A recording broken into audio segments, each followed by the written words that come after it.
الدافع او القرار اللي يخليكم تديروا شراكه وتفتحوا في منطقه ثانيه مع انكم انتم مالين وقتكم في عياداتكم والامور ماشيه تمام وزي الفل؟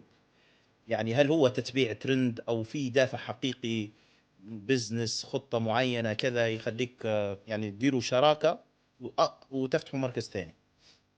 انا لم اخطط لاي حاجه انا فيها دلوقتي.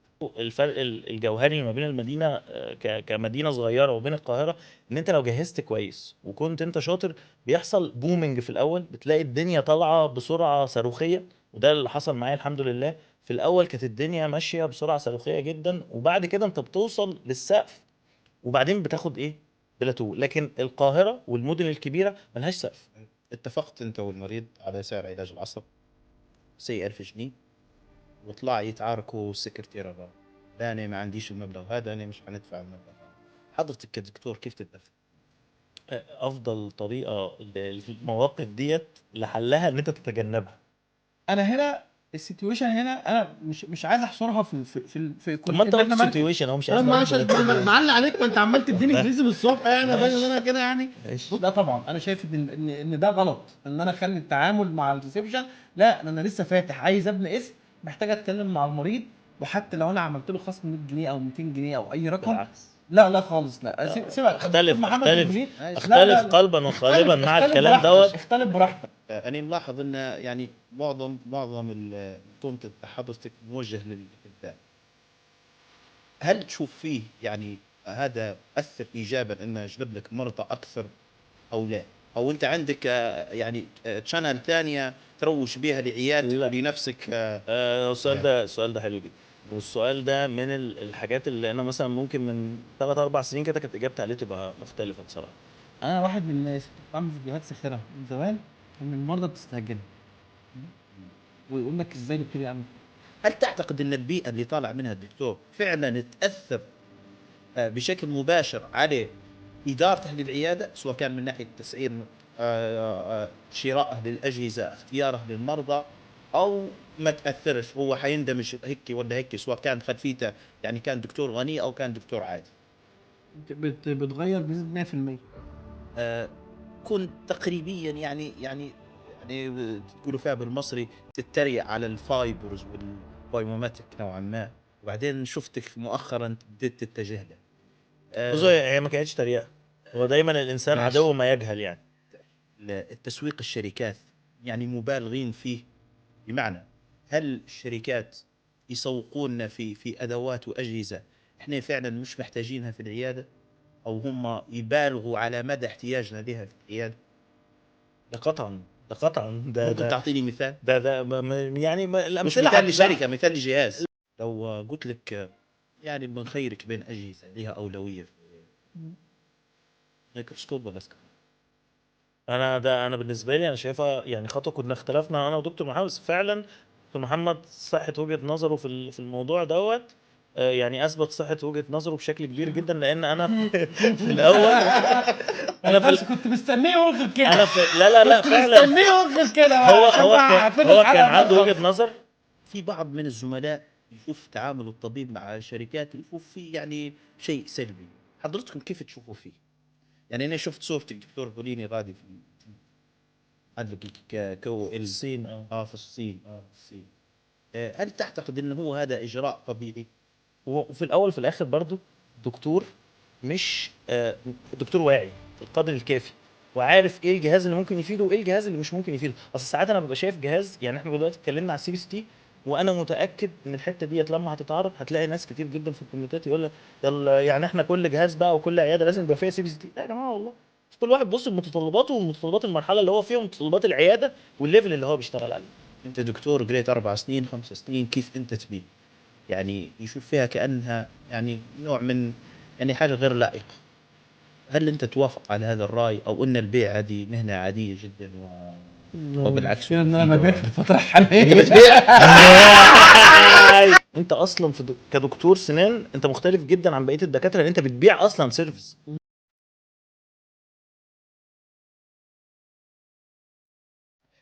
السلام عليكم مشاهدينا الزميلات والزملاء من قلب القاهرة في ثاني حلقات بودكاست الرضوان.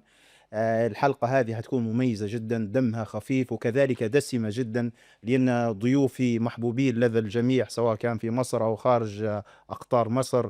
دكتور محمد البوليني ودكتور محمد بوشعيشة، مرحبتين بكم يا اهلا وسهلا، ازيك يا دكتور معتز؟ اهلا بيك يا ربنا دكتور يكرمك.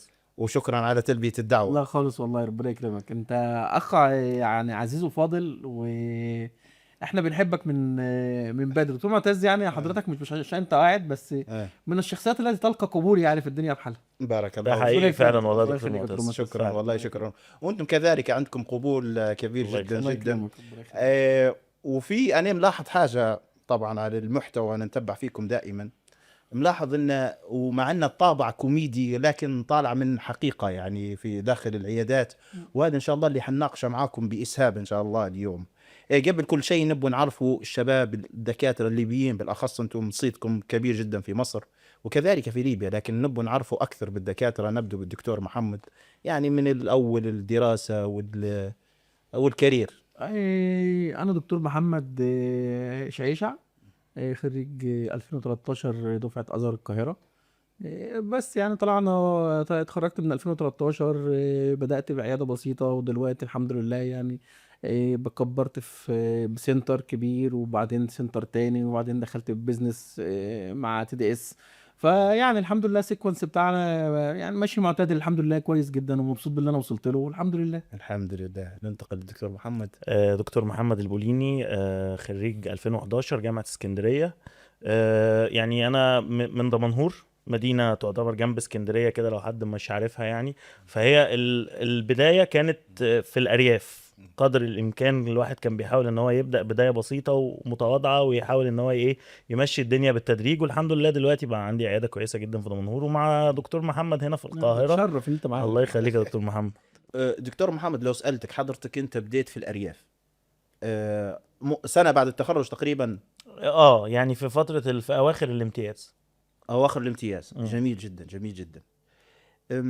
خطوتك انك انت تبدأ في الأرياف يعني لتقليل الريسك، لتقليل المخاطرة، أو يعني الإمكانيات المادية ما كانتش أحسن حاجة مثلا، أو شنو السبب اللي يخليك يعني تبدأ بالأرياف مش في في مدينة اللي فيها الزخم أعلى والقوة الشرائية متاع الناس أكثر؟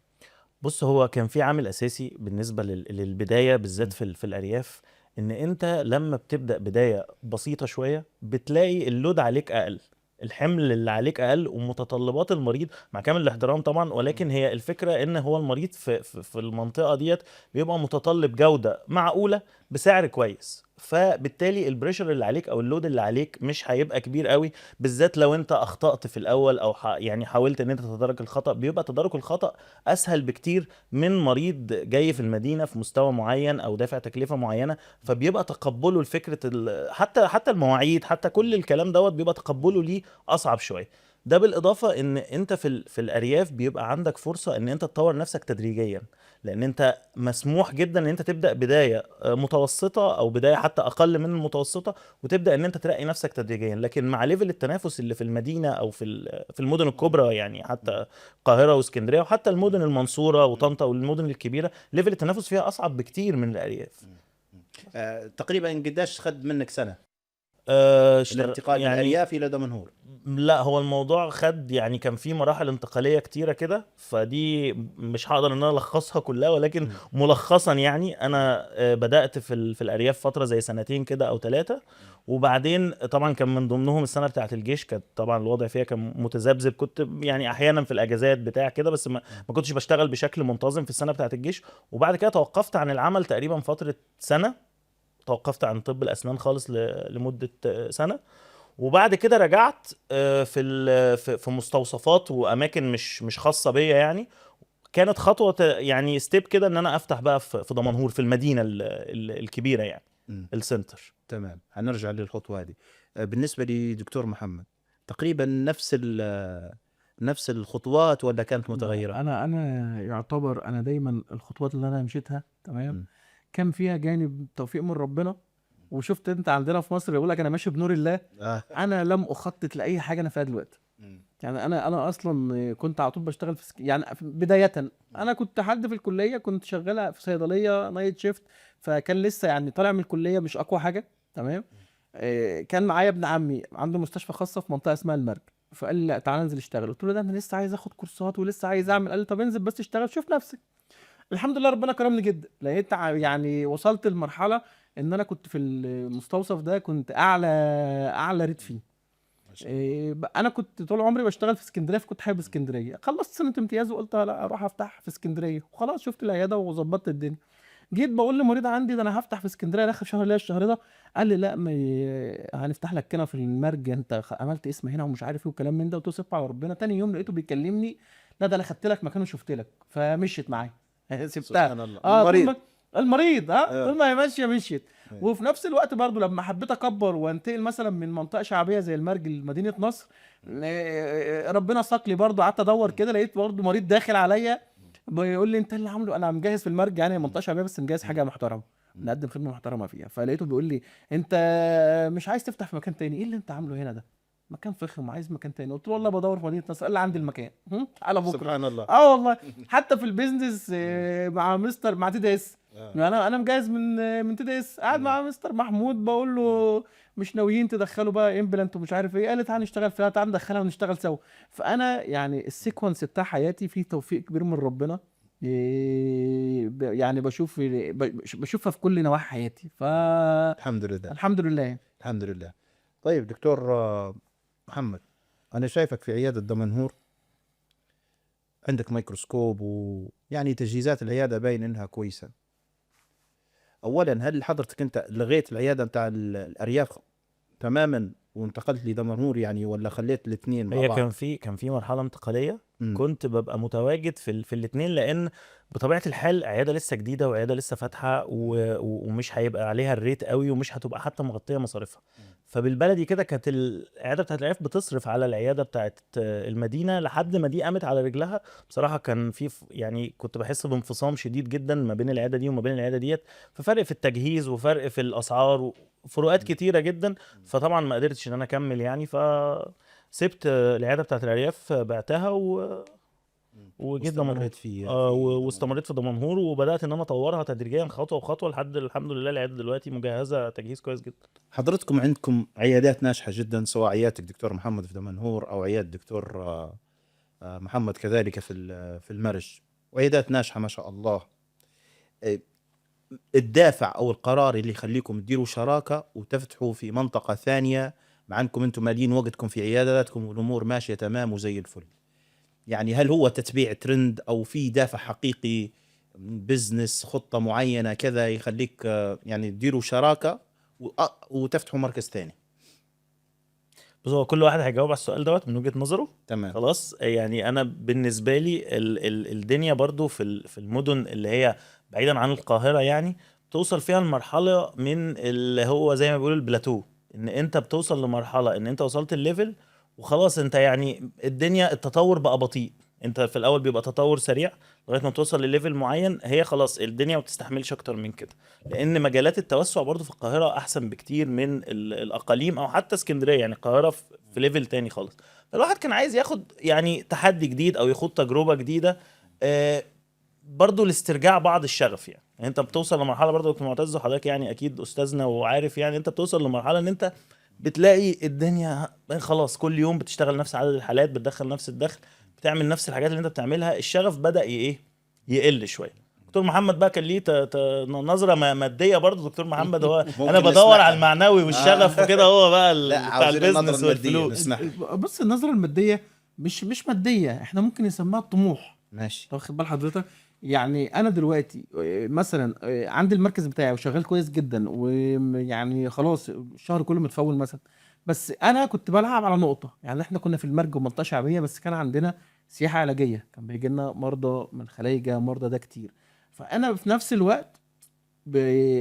وانت بتيجي يعني امتى بقى ان انا ابدا اطور من نفسي وابدا اقول ان انا لا انا هفتح فرع تاني؟ لان انا وصلت لمرحله ان انا بدات اشوف ان انا بقدم خدمه كويسه تضاهي الحاجات اللي هي المحترمه، وفي نفس الوقت وجودك في منطقه شعبيه بيخلي فيه يعني كلاينت كده مش هينفذ معاك. يعني وبالذات لو مريض مثلا خليجي، حد جاي مثلا يعمل في القرش هيدفع فيه رقم، تمام. وجودك في منطقه شعبيه حتى لو انت شغلك كويس وهو جاي برضه وحد مشكر فيك بيديله حته لا.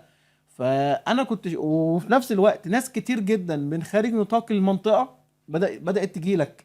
فانا في الوقت ده قلت لا، لما احنا ليه نخلينا حاصرين نفسنا هنا لما ممكن نوسع ونقدم حاجه خدمه محترمه، وفي نفس الوقت يبقى انت عندك وزنت بين الطموح وان انت خلاص عندك الخبره الكافيه ان انت تقدر تمانج كل الحالات والعلاقات الكافيه، مثلا سواء كان وجود دكتور البوليني او كان معايا برضو ان هو مقويني مديك برضو دفعه قويه، والستاف التاني معاك. يعني انت بقى عندك كم علاقات تمام بان انت تعرف ان انت تخلص اي حاله داخلك هتاخد خدمه محترمه جدا جدا.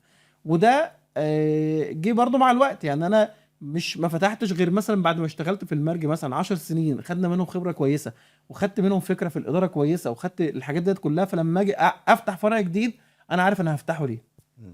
طيب ممتاز.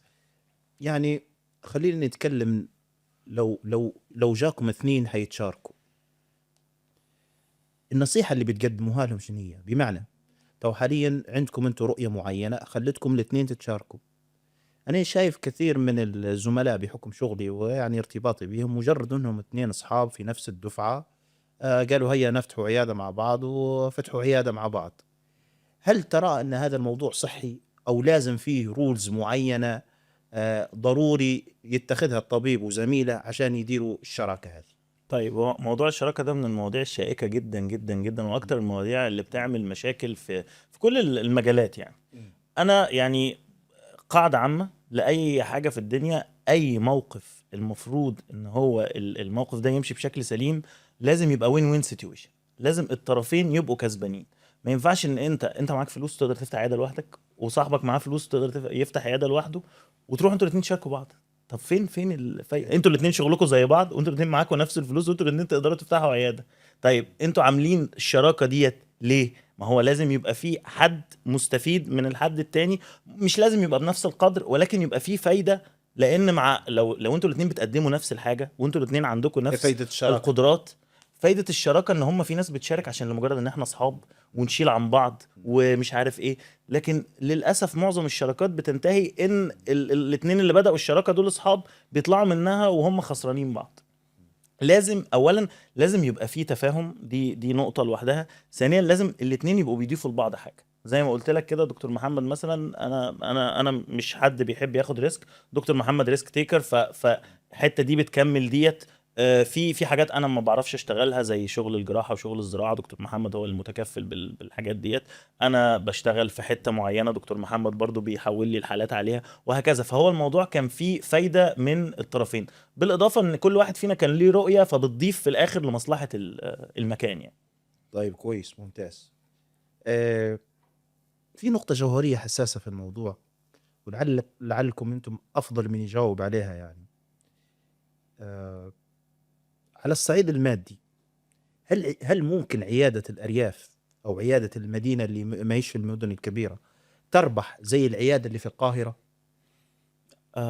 والله الموضوع ليه كذا يعني وجهة نظر. هي الفكرة كلها ان انت في الأرياف بتبقى محكوم بأسعار معينة، حتى لو انت بتقدم نفس الكواليتي ونفس الخدمة اللي هتقدمها في اي حتة انت محكوم بأسعار بس معينة. تكاليف قليلة جدا. مش ما بقتش زي ما حضرتك متخيل. يعني ما هو الفكره ان انت دلوقتي بقت اسعار مثلا الخدمات زي الكهرباء والميه والانترنت والحاجات دي بقت موحده في كل الاماكن، ما فيهاش الايجارات، ما بقاش الفرق الفظيع ده. ولكن انا معاك ان هي التكاليف، في فرق في التكاليف ولكن مش بالقدر الكبير ده. لكن احنا لما بنيجي نتكلم على القاهره فيها يعني نوعيه مريض بيتقبل اي حاجه انت ممكن تقولها له في مقابل ان هو مصلحته ومصلحه الشغل. يعني برضو نقطة نظرة الناس أصلا للفلوس في المدن الكبيرة بتبقى مختلفة شوية عن المدن القوى الشرائية الأصغر. مختلفة. القوى الشرائية بالظبط. القوى الشرائية في المدينة مختلفة عن الأرياف. وحتى في القاهرة هنا القوى الشرائية لبيشنت مثلا أو مريض في منطقة مثلا غير يفرق عن منطقة. ودي طبعا بتفرق معاك على مستوى الربح، لو واخد بالك. ويعني اوفر اول الاماكن اللي القاهرة مثلا هتبقى اصعب كبداية، لكن على اللونج تيرم هي اربح. تمام. لو احنا جينا رسمناها بمنحنى هتبص تلاقي نفسك انت لو انت مخطط صح هتفتح مركز مثلا في مكان كويس، المنحنى هيبدا السيكونس بتاعه بيعلى. تمام. هيفضل يعلى طول ما انت الدنيا معاك ماشيه كويسه. انت في الارياف او في المناطق التانية انت هيجي وقت وهتلاقي المنحنى مش خط مستقيم بلاتو. بالظبط كده، يعني مفيش التطور اقل. تطور اقل. تاني حاجه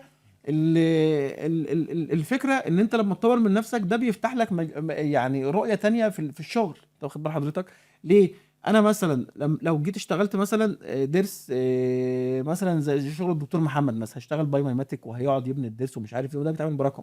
اعتقد ان الناس اللي هي شغاله في مناطق شعبيه او في ارياف، المريض مش هيبقى عنده الفكره لان هيدفع التكلفه دي. تمام. فانا واحد من الناس كدكتور اصلا انا بستفاد منها بعد ما اتفرج على الحاجات ديت، او بقدم الخدمه ديت عندي، مش هتبقى متوفره ان انت تقدمها في مكان تاني. تمام.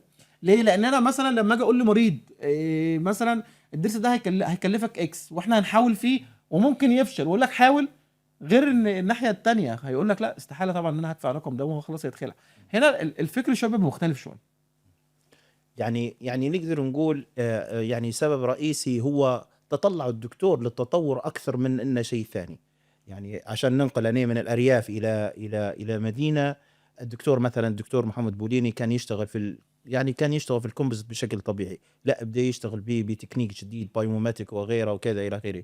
مش حيلاقي نفس المريض في الارياف، مش حيتقبل هذا المريض في الارياف، فمضطر هو ينقل للقاهره عشان ينفذ كل التطور اللي حصل عليه. صح هيك؟ صح. مش بالضروره دكتور محمد منتقل القاهره عشان بيحبني. كان بيعمل كل دي من الحاجات هو فعلا. كان بيعمل يعني كل أنا- الشغل بتاع الدمنهور. انت واخد بالك؟ هو انا بس اللي ضغطت عليه جامد شويه. صعب كيف التنقل من بين القاهره ودمنهور. والله عشان خاطر انا بحب دكتور محمد.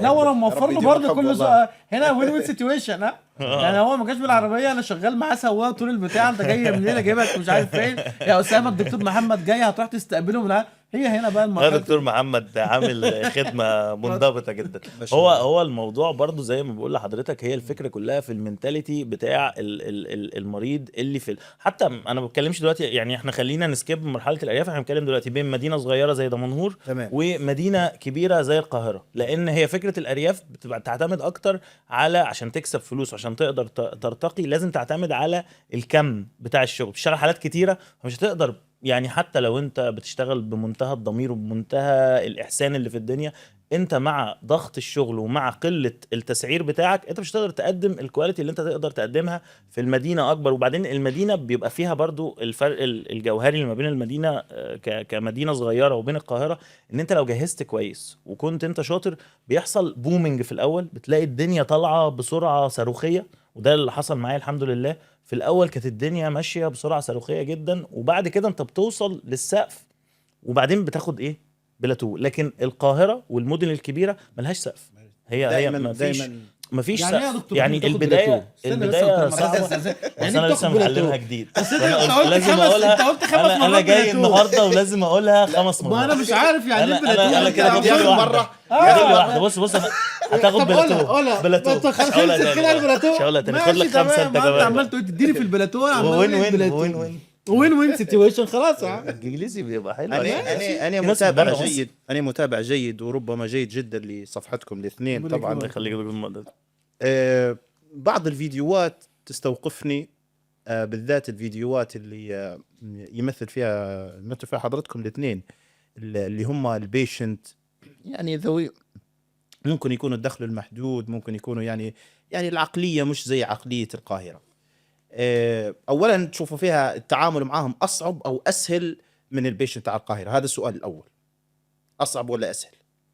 هو اجاوب انا ولا جاوبوا بص، الاثنين. هو الموضوع بالنسبه للبيشنت هو السواد الاعظم من المصريين على فكره هم المريض اللي هو عايز يلم الدنيا والتكلفه ما تبقاش يعني كبيره قوي، فالدنيا تبقى ايه ملمومه شويه. المريض دوت لو انت اكتسبت الثقه بتاعته، ولو انت يعني فهمته وهو فهمك وبقيتوا على ارضيه مشتركه وهو خد يعني الحاجه اللي تخليه يثق فيك، لا الموضوع هيبقى سهل جدا في التعامل معاه. فكره في القاهره هنا ان انت برضو بتبقى محتاج تثبت نفسك اكتر.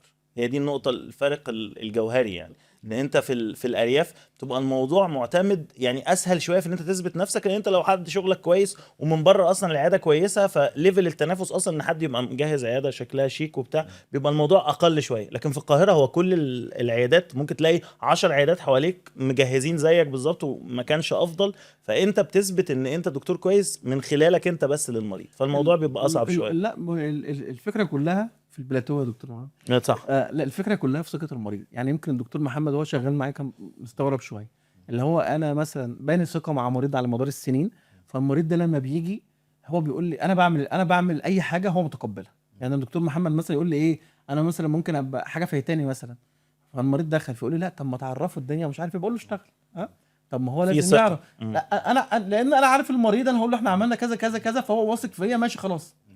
وهو خلاص يعني انا في نوع من المرضى ودي الاغلبيه اللي عندي، اللي هو بيجي انا خلاص انت شايف يا دكتور محمد ايه ماشي، انت شايف ده هنخلعه ونزرعه ماشي ازرع، انت شايف ده يعني لو مشينا ماشي اللي انت فده بتوصل لها بعد فتره شويه بس بتريحك في التعامل.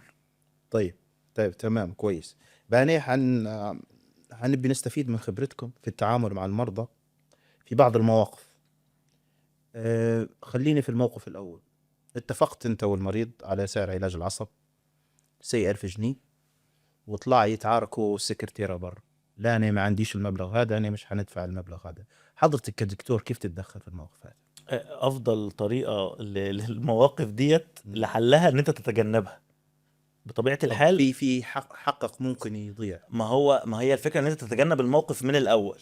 فالمريض ما ينفعش ان حضرتك ما ينفعش ان انت تخش محل تاخد الحاجه وتطلع بيها وتتفاجئ بسعرها بره، كل حاجه متسعره، فانت هتشوف الحاجه دي مناسبه ليك ولا مش مناسبه، فخلاص الموضوع منتهي يعني. فالمريض اول حاجه انت لازم يعني تبرزنت نفسك في البدايه ان المريض طبعا لما يبقى داخل مكان شيك والمكان كويس ويلاقي استقبال محترم، اكيد هيتوقع ان ديت حاجه متضافه ضمن التسعير وضمن التكلفه.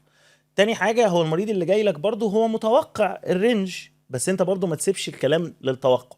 اول حاجه اللي انا بعمله يعني، وساعات دكتور محمد بيختلف معايا في الموضوع ده، ان دكتور محمد برضو في ثقه كبيره ما بينه وما بين المرضى، بس انا بحاول ان انا اطبق الاسلوب اللي انا متعود عليه بشكل كبير جدا. اول ما المريض بيخش، المريض بياخد كل البيانات اللي هو المفروض يعرفها، بنعمل له اكس راي، بنصور له السنان، بنشرح له كل حاجه، واحنا حتى قبل ما ننفذ في اي حاجه خالص وبنشرح له القصه وبنقول له والله عندنا خيارات، لو في اكتر من خيار بنعرضهم عليه وبنشرح له مميزات وعيوب كل اختيار منهم. بعد كده لازم المريض يبقى بيتكلم في التسعير وفي الاسعار مع الريسبشن. دي وجهة نظري، انا شايف ان الدكتور ما ينفعش جوه اوضه الكشف ان هو يتكلم مع المريض ويقعد يفاصل معاه، لان ده هيترتب عليه مشاكل بعد كده في الشغل. لو انت حطيت نفسك فيما عدا طبعا الحالات الكبيره، يعني انا مش بتكلم، انا بتكلم في حشو عصب الحاجات كده، لكن بتعمل فول ارش مثلا لا، هتقعد تتكلم مع المريض وتشرح له وتفهمه تسعيرك كله. لكن انا بتكلم في الحاجات اللي هي الديلي، يعني روتين بتاعك، لو هيخش لك 10 حالات اللي هم 8 حالات منهم، لا الطبيعي ان المريض يطلع بره بيعرف السعر. وكمان في نقطه ان انت دايما بتحاول ان انت ترفع الحرج عن المريض. لنفترض ان حد جاي مع زوجته وهم مش متوقعين مثلا سعر الخدمه دي، فانت لو اديت بنج وبدات تشتغل للست مثلا وجوزها حاسس ان هو هيبقى متعسر، انت كده احرجته قدام. والكلام ده ينطبق لو معاه طفل، لو معاه المانع ممكن حتى نختلف شويه، ولكن ممكن الاختلاف ممكن يقرب وجهات النظر. المانع لو حضرتك قلت للمريض السعر، يعني مثلا جاء المريض قامز على الكرسي وحضرتك شفت الاكس راي واتضح ان السن محتاج علاج عصب، وقال لك المريض بكام، يعني حيكلفني كم يا دكتور؟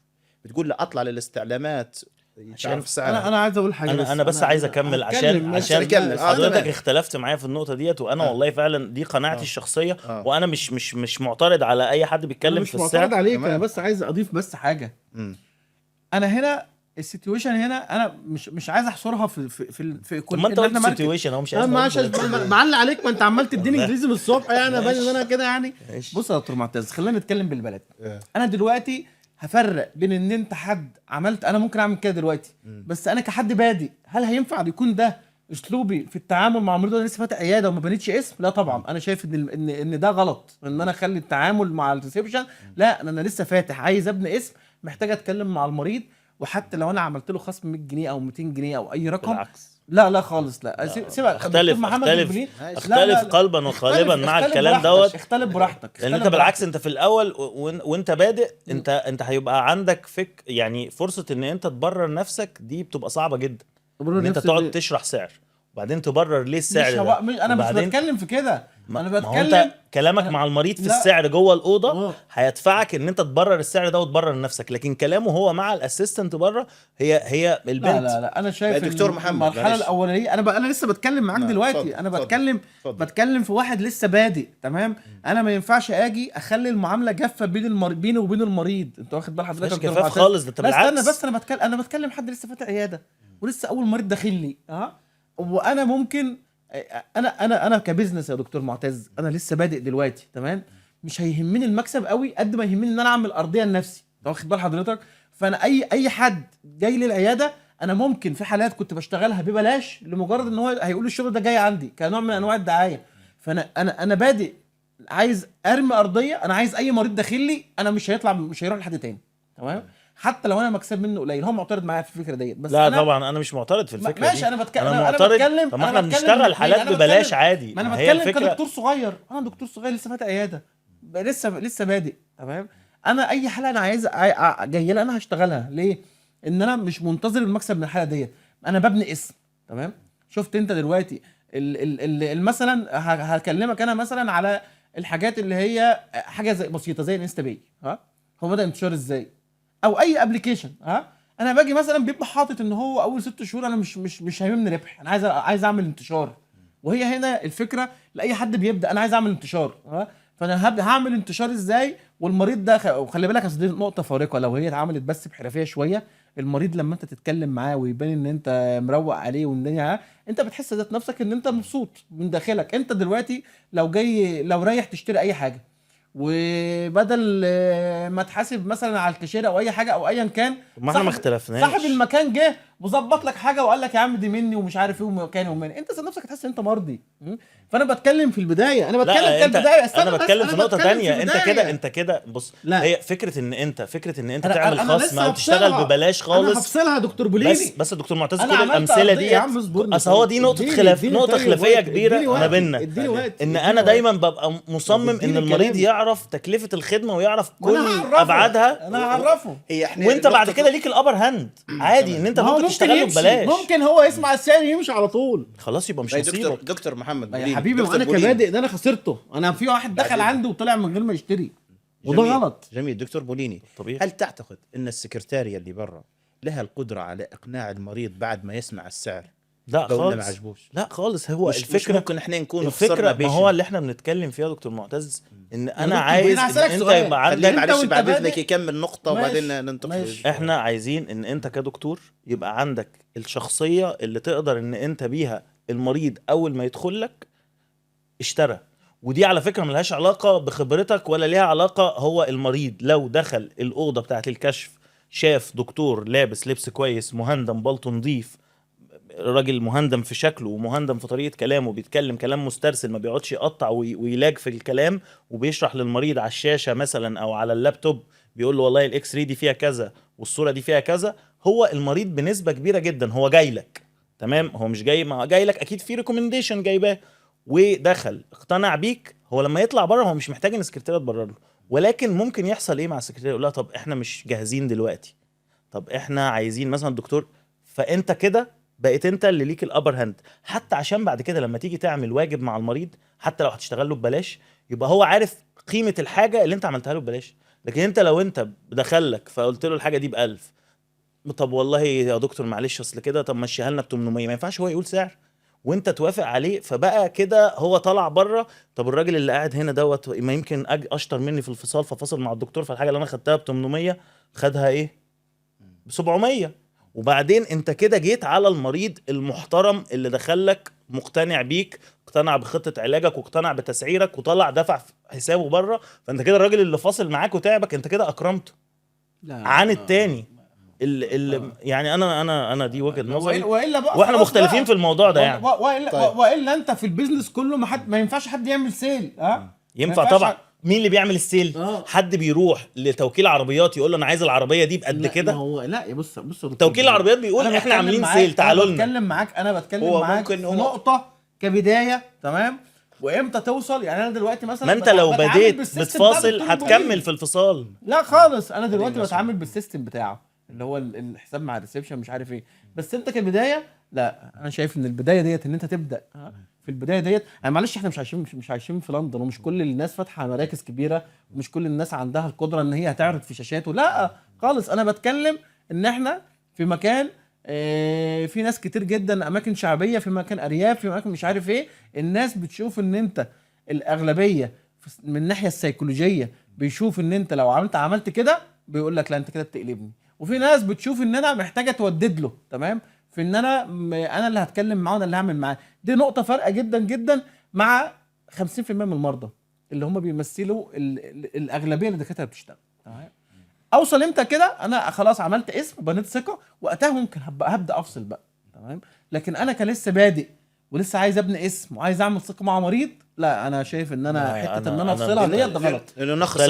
لنلخص الاراء دكتور محمد ابو شعيش، اول يوم المفروض ان انت تبقى واضح جدا، ويبقى كل الكلام اللي بيحصل ما بين المريض في كفصال وكنقاش وليه ومش ليه يحصل بره، ما يحصلش قدامك، ما يأذكش نفسيا، ما يخليكش المريض ده دفع. نفترض المريض فاصل ودفع وداخل لك تاني، انت من نفسك جوه هتبقى مأذي نفسيا ان الراجل دوت ما كانش مقدرك بالتقدير اللي انت شايفه لنفسك. بس لا خالص، هي دي النقطه. لكن انت لو ليك الابر هاند، خلينا نقفل القصه ديت، لو انت اللي ليك الابر هاند وانت اللي والله يا باشا انا النهارده هعمل لك الحشو المفروض ب1000، انا هعمله لك بايه؟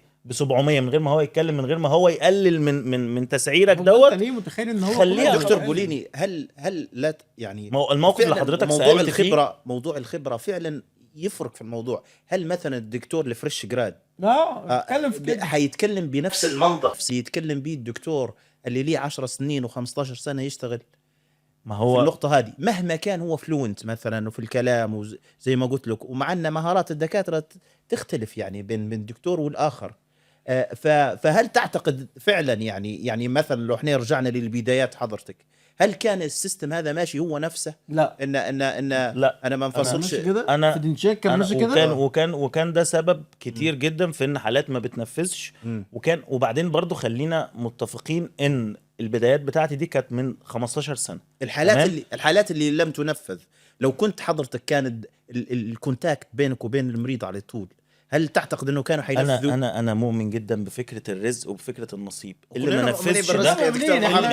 اللي ما نفذش ده خلاص مش نصيبي، لا مش لا نصيبي. لا بص يا دكتور، بص مش نصيبي. لا هو عادي، انا كنت بادئ سيستم معين وكنت بحاول وانا ما انكرش ان كان في ضغط بيحصل مع المرضى، لكن انا والله من اول يوم كنت بحاول قدر الامكان ان انا في الحالات العاديه، يعني انا طبعا اول ما بتبقى البريدج ده بالنسبه لك حاله مش عاديه، لكن انا بتكلم في الحالات العاديه، تنظيف جير، حشو عصب، حشو يعني كومبوزيت، الحالات الستاندرد يعني. انا كنت حريص جدا ان انا ما اتكلمش مع السعر مع المريض، لان صدقني بالذات في الاماكن الملمومه في الارياف، ودي الاماكن اللي غالبا الناس بتبدا فيها، يعني الناس بتعرف كل حاجه. فلما يتقال ان الدكتور محمد بيرضخ للضغوط وكل واحد وشطارته معاه، ما ده اللي هيتقال، انت وشطارتك، والله هو بيعمل الحشو ب1000 بس روح له كده وانت وشطارتك. دي ساعتها هتخلي اصلا ثقة الناس فيك في التنفيذ في اي حاجة بعد كده مهزوزة. انا افهم منك دكتور، هو انت سامح للسكرتارية ان هي تفاصل مع المريض ولا مش سامح لها من الاساس؟ لا، ما هو هي السيكونس بيمشي ازاي؟ ان انت المريض بيتعرف على سعر الخدمة من السكرتارية، لو هو اعترض وفي مجال ان هي السكرتارية بترجع لي، وهي خلاص هي بيبقى ليها برضو مع الوقت، هي بتبقى فاهمة ايه الحاجات اللي ممكن ترجع لي فيها وايه الحاجات اللي مش ممكن ترجع لي فيها، فهي بترجع لي على حسب الطريقة. يعني ما هو دكتور معتز برضو هي مش ستاندرد.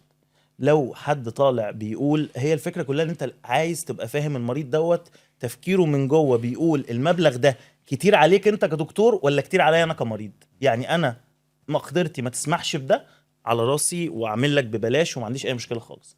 لكن لو هو مقدرته تسمح او حتى ما تسمحش وشايف ان هو الفلوس دي كتير عليك، لا انا شايف ان ده مش رزقي ومش نصيبي ومش هشتغله. حتى لو انا لسه في البدايات، انا شايف ان دي، لان الشغل ليه هيعمل مشاكل في 90% من الحالات.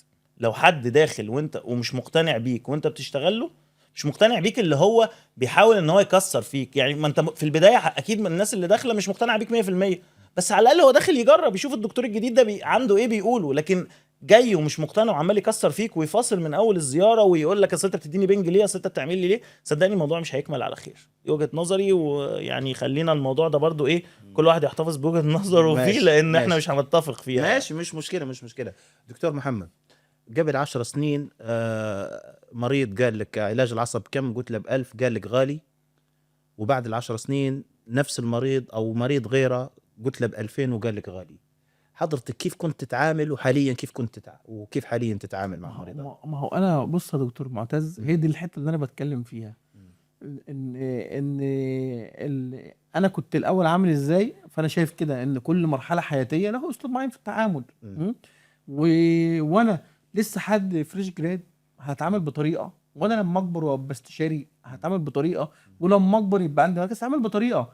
مش همشي بنفس الطريقه، لان يعني اللي كان يصلح من 10 سنين ان انا اتكلم معاه واقول له طب مش عارف ايه، او على حسب ارتباطي بالمريض كان عامل ازاي، وانا كنت فاتح في منطقه شعبيه، فكنت ممكن حتى ودي الطرق اللي هي ريحتني دلوقتي. انا بتكلم عن نفسي دلوقتي، انا بتكلم ان انا بنيت ثقه مع المريض.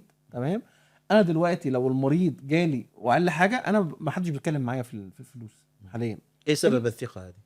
ان انا بنيت معاه ثقه ودوديه، مش زي الدكتور محمد خليتها التعامل فيرمي قوي وهتطلع تتعامل بره وهتطلع مش عارف ايه. لا عادي جدا. انا كان يعني بتعامل، كنت يعني هوين في يعني هين شويه يعني في التعامل مع الناس. يعني عادي حد مثلا بيعمل هو واسرته عندي، لان انا كنت بادئ في منطقه عائلات، فكان ممكن يجي هو واسرته مثلا يبقى عليه مثلا رقم معين، طب انا هجيب لك كل شهر حاجه، ماشي عادي. مش هجيبه يعني ومش هبقى. فالحته ديت كلها بنت ثقه عند الناس ان انا ايه مثلا موجود. حد مثلا عمل حاجه مثلا وباظت وبعد سنتين 3 جه بتاع على حسابي. كل الحاجات ديت اللي احنا عملناها هي ريحتني دلوقتي، واخد بالك. وخصوصا ريحتني بقى لما انت، هي الفكره كلها في ايه، هو انا دلوقتي لما هاجي اكبر واوسع الدنيا، مش انا هحتاج دكاتره معايا؟ طب المريض ده لو واثق فيا واثق في الدنيا بحالها، انا ما بتكلمش على الاماكن اللي هي، انا بتكلم دلوقتي على المناطق الشعبيه او المناطق اللي هي العاديه اللي هي 80% من مصر. انا دلوقتي معايا دكاتره. تمام. لو انا مش باني ثقه مع المريض ذات نفسه هو ما عندوش فكره اللي هو التيم وورك. هو الناس كلها عندها فكره الدكتور الهيرو اللي بيعمل كل حاجه، وانا رايح مثلا لمركز دكتور معتز، فدكتور معتز اللي هو يشتغل لي، ولو ما عنديش الثقافه ديت ببقى متضرر لو هو يحولنا لحد تاني، او احس ان هو مش عايز يشتغل لي. انت واخد بال حضرتك؟ فالفكره كلها ان انت لازم تكون باني ثقه كويس قوي، بحيث ان انت لما تيجي اشفت بقى وافتح ويبقى عندي مثلا معايا طقم 8 دكاتره، واقدر احول. طول ما المريض واثق فيك هيروح، هو مش هيتعبك. واخد بال حضرتك؟ ودي النقطه الاساسيه اللي انت تبدا منها. جميل. معلش نطول شويه في موضوع المرضى هذا شويه، لان انا عاجبني والله التدرج اللي انتم فيه حضرتكم، وشفتوا اكثر من يعني اكثر من شرائح من الناس يعني. رفيق المريض حضرتك قدرت اكثر من فيديو عليه يعني. لما يبدا يتدخل في شغلك، او يبدا مثلا هو صاحب القرار، مع انه هو مش متقبل، مش هو اللي حياخذ الخدمه، لكن هو صاحب القرار مثلا في الدفع، او ليه السلطه العليا، زي مثلا الام على ولدها او الزوج على زوجته وما الى ذلك. هل حضرتك تقحمه في الحوار او لا؟ هذه رقم واحد. رقم اثنين، لو هو تدخل عنوه، هل يعني انت يعني تثير له اهتمام او تتغاضى عنه تماما؟ كيف تتدخل مع تدخلات مرافق للمريض هذه؟ كيف تتعامل معها؟ طيب، هو الطبيعي ان المرافق بتاع المريض دوت، يا اما هو اللي ليه السلطه في الدفع، وهو اللي ليه السلطه في اتخاذ القرار. يعني ام مثلا جايه مع طفلها او كده، فانت بطبيعه الحال كلامك بيبقى اصلا معظمه مع المرافق. يعني هو احنا عندنا كمان في مصر ان للاسف الرجاله برضو مع الستات هم اللي واخدين القرار في طريقه العلاج وفي كده، ولكن انت برضو بتتكلم، بتشوف المريض بتاعك ادلت ولا طفل صغير، وبالتالي بتتكلم مع اهله. بطبيعه الحال انت بتعرض كل الاوبشنات. خلينا متفقين ان كل الاوبشنز طالما هي من ضمن العلاج فانت تقدر تعرضها عادي خالص. حتى لو حد جاي لك بسنه سنترال وعايز يخلعها، فطالما الخلع هي مش عايز يعمل اندو وعايز يخلع، انت بتعرض عليه كل الخطوات. طيب لو انت حسيت، ساعات بنحس طبعا ان في تضرر مثلا من يعني واحده ست مثلا جوزها مش عايز يحشي، عايز يخلع، وهي عايزه تكيب الضرس، يعني الدنيا بتبقى ساعات فيها مواقف محرجه كده. ده اللي انا كنت بتكلم مع حضرتك فيه، ان احنا دايما بنحاول ان احنا ندي المريض براح. يعني بنعفيه من الحرج، خليهم ساعات يطلعوا بره. يعني هم لو مش متفقين معايا في الاوضه بنخليهم يطلعوا بره، وببلغ البنت مثلا الاسيستنت، والله يا فندم احنا هتقولي له والله يا فندم دكتور شايف ان المريضه محتاجه تعمل حشو عصب، وشايف ان لو الحشو العصب مكلف بالنسبه لكم او كده، فهو بيعرض ان هو يبقى فيه نسبه خصم معينه، بحيث ان انت دي بتعليك جدا عند الاثنين يعني. تمام. بالنسبه للاطفال طبعا الموضوع بيبقى مختلف تماما. الاطفال ما ينفعش ان انت تاخد قرار علاجي اجريسيف مع الطفل. انا ساعات برفض بصراحه. يعني انا مثلا لو جاي لور 6 وهو لوحده مسوس وبيقولوا لي اخلعه مثلا عشان ال7 هيطلع مكانه او كده، او يعني بحس ان هو لو الدرس ده نقدر ان احنا نخليه، ساعات بحاول ان انا اتنازل لو المشكله عندهم ماديه، لكن في ناس بتبقى رافضه اصلا خطه العلاج وده طفل ولازم نخلع وبتاع. ساعات برجع كشف وبرفض ان انا اشتغل. ما بتحاولش اقناعهم؟ ما هو انا بحاول اقنعهم. انا قصدي ان احنا بعد مرحله الاقناع في حد بيبقى جاي اصلا، يعني بالذات اصعب مريض بيجي لك الطفل اللي جاي مع تيتا ده اصعب مريض بيجي لك. لو طفل صغير جاي مع تيتا ده صعب جدا، لان تيتا من سنه 60 فهي مقتنعه ان مفيش اصلا اسنان عند الاطفال. الاطفال ما بيطلعلهاش سنان اصلا. الاطفال حتتين كده بيطلعوا بياكلوا عليهم سنتين وبيترموا في الزباله، خلاص ما بيطلعش غيرهم، يعني ما لهمش لازمه. فطبعا ان انت تقنعها بحشو كده صعب جدا، فانت بتبقى خلاص مديها هي القرار. ولو حسيت ان الموضوع يعني مؤذي بالنسبه للطفل انا برفض الشغل. طيب دكتور محمد، حاليا يعني اسقاطا على حضرتكم مثلا او غيره من الشراكه، دكتور محمد بوليني جاي بخلفيه في تعامل مع المرضى معينه وسياسه لتسيير واداره العياده بشكل معين، وحضرتك جاي بخلفيه مختلفه، وكونها مختلفات لا يعني ان الاثنين ناجحين ما شاء الله تبارك الرحمن.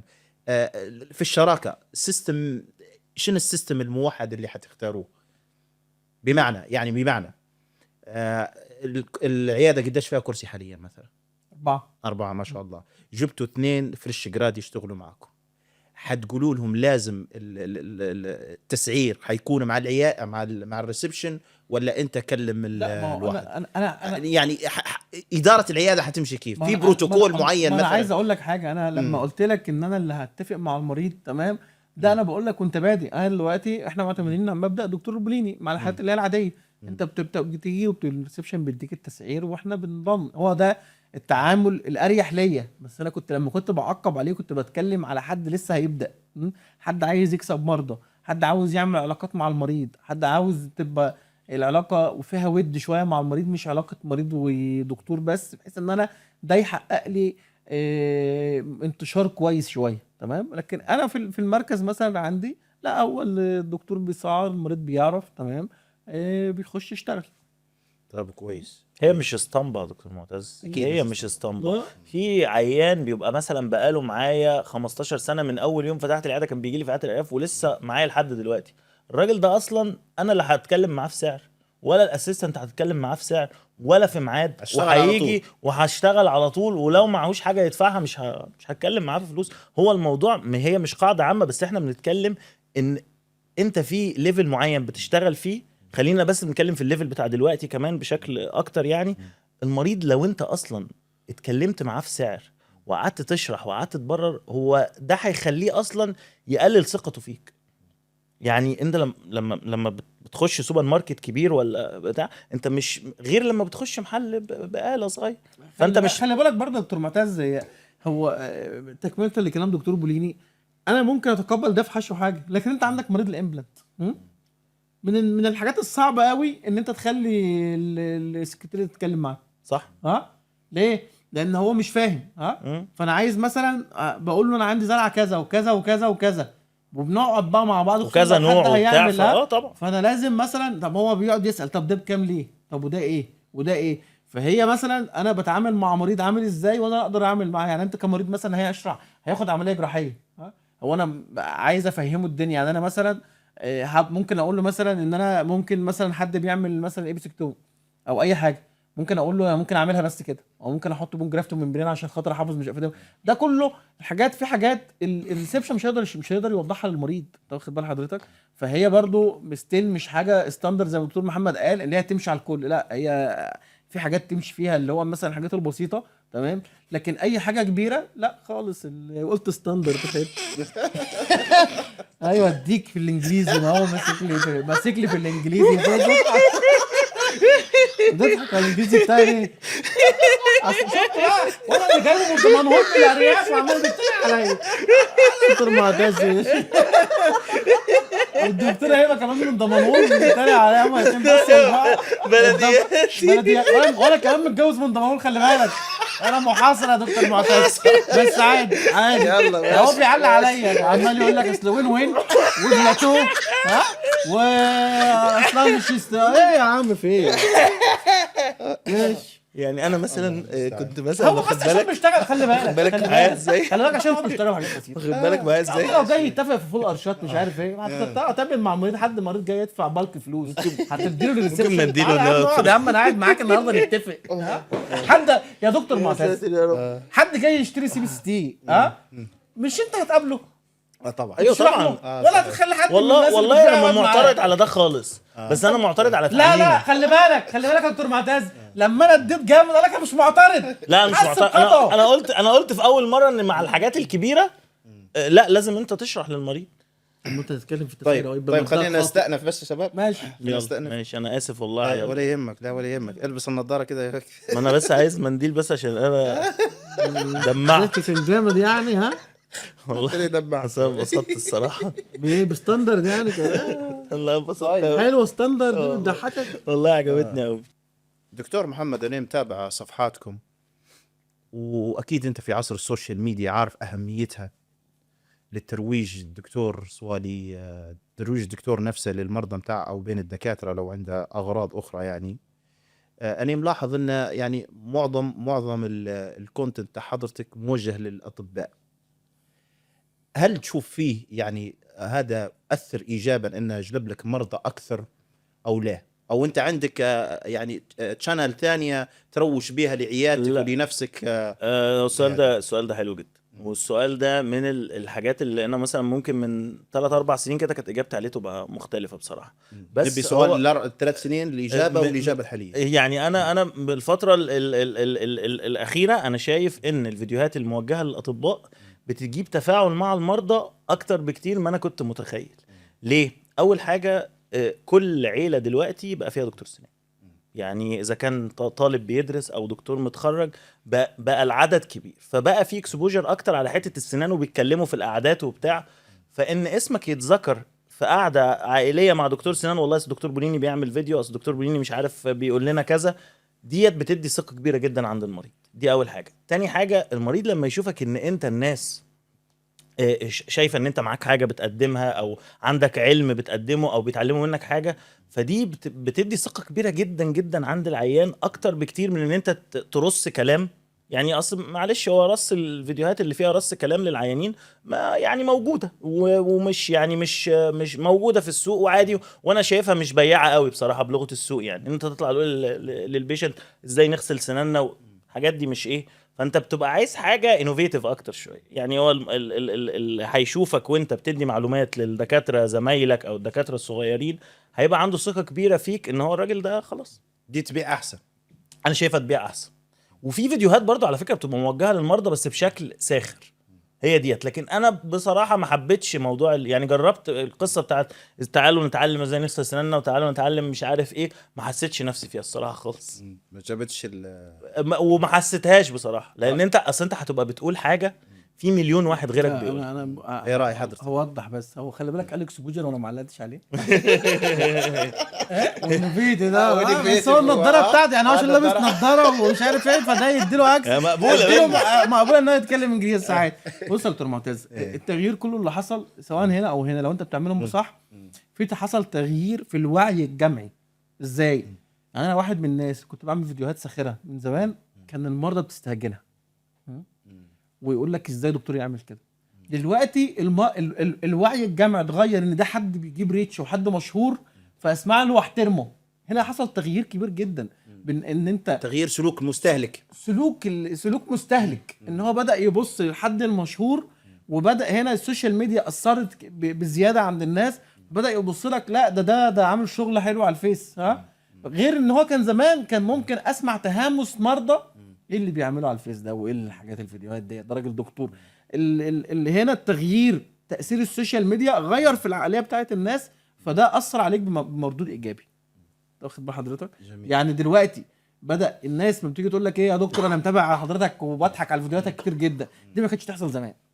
زمان كنت ممكن مثلا انا واحد من الناس كنت مثلا اي مريض بيبعت لي مش عارف ايه، ما انا عشان كان بيوصل لي الفيدباك بتاعها، فكنت لا اديله بلوك على طول ما تخليش والله العظيم، لان هو ايه كان هيقول لك الدكتور الاهبل ده عقله خفيف، انت مين يا عم انت تحت عليه مش شايف يا عم الهيافه.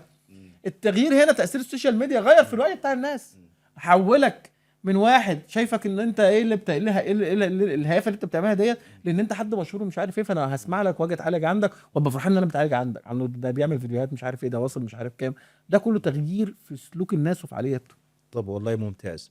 الدكتور حضرتك تدير في فيديوهات فويس اوفر ممتازه وانا نستمتع بها، بالاضافه الى الفيديوهات الفكاهيه هذه، وبعض النصائح للمرضى. لو قلت لك قسمهم لي 1 2 3 من ناحيه التسويق او البيع للمرضى، قسمهم لي.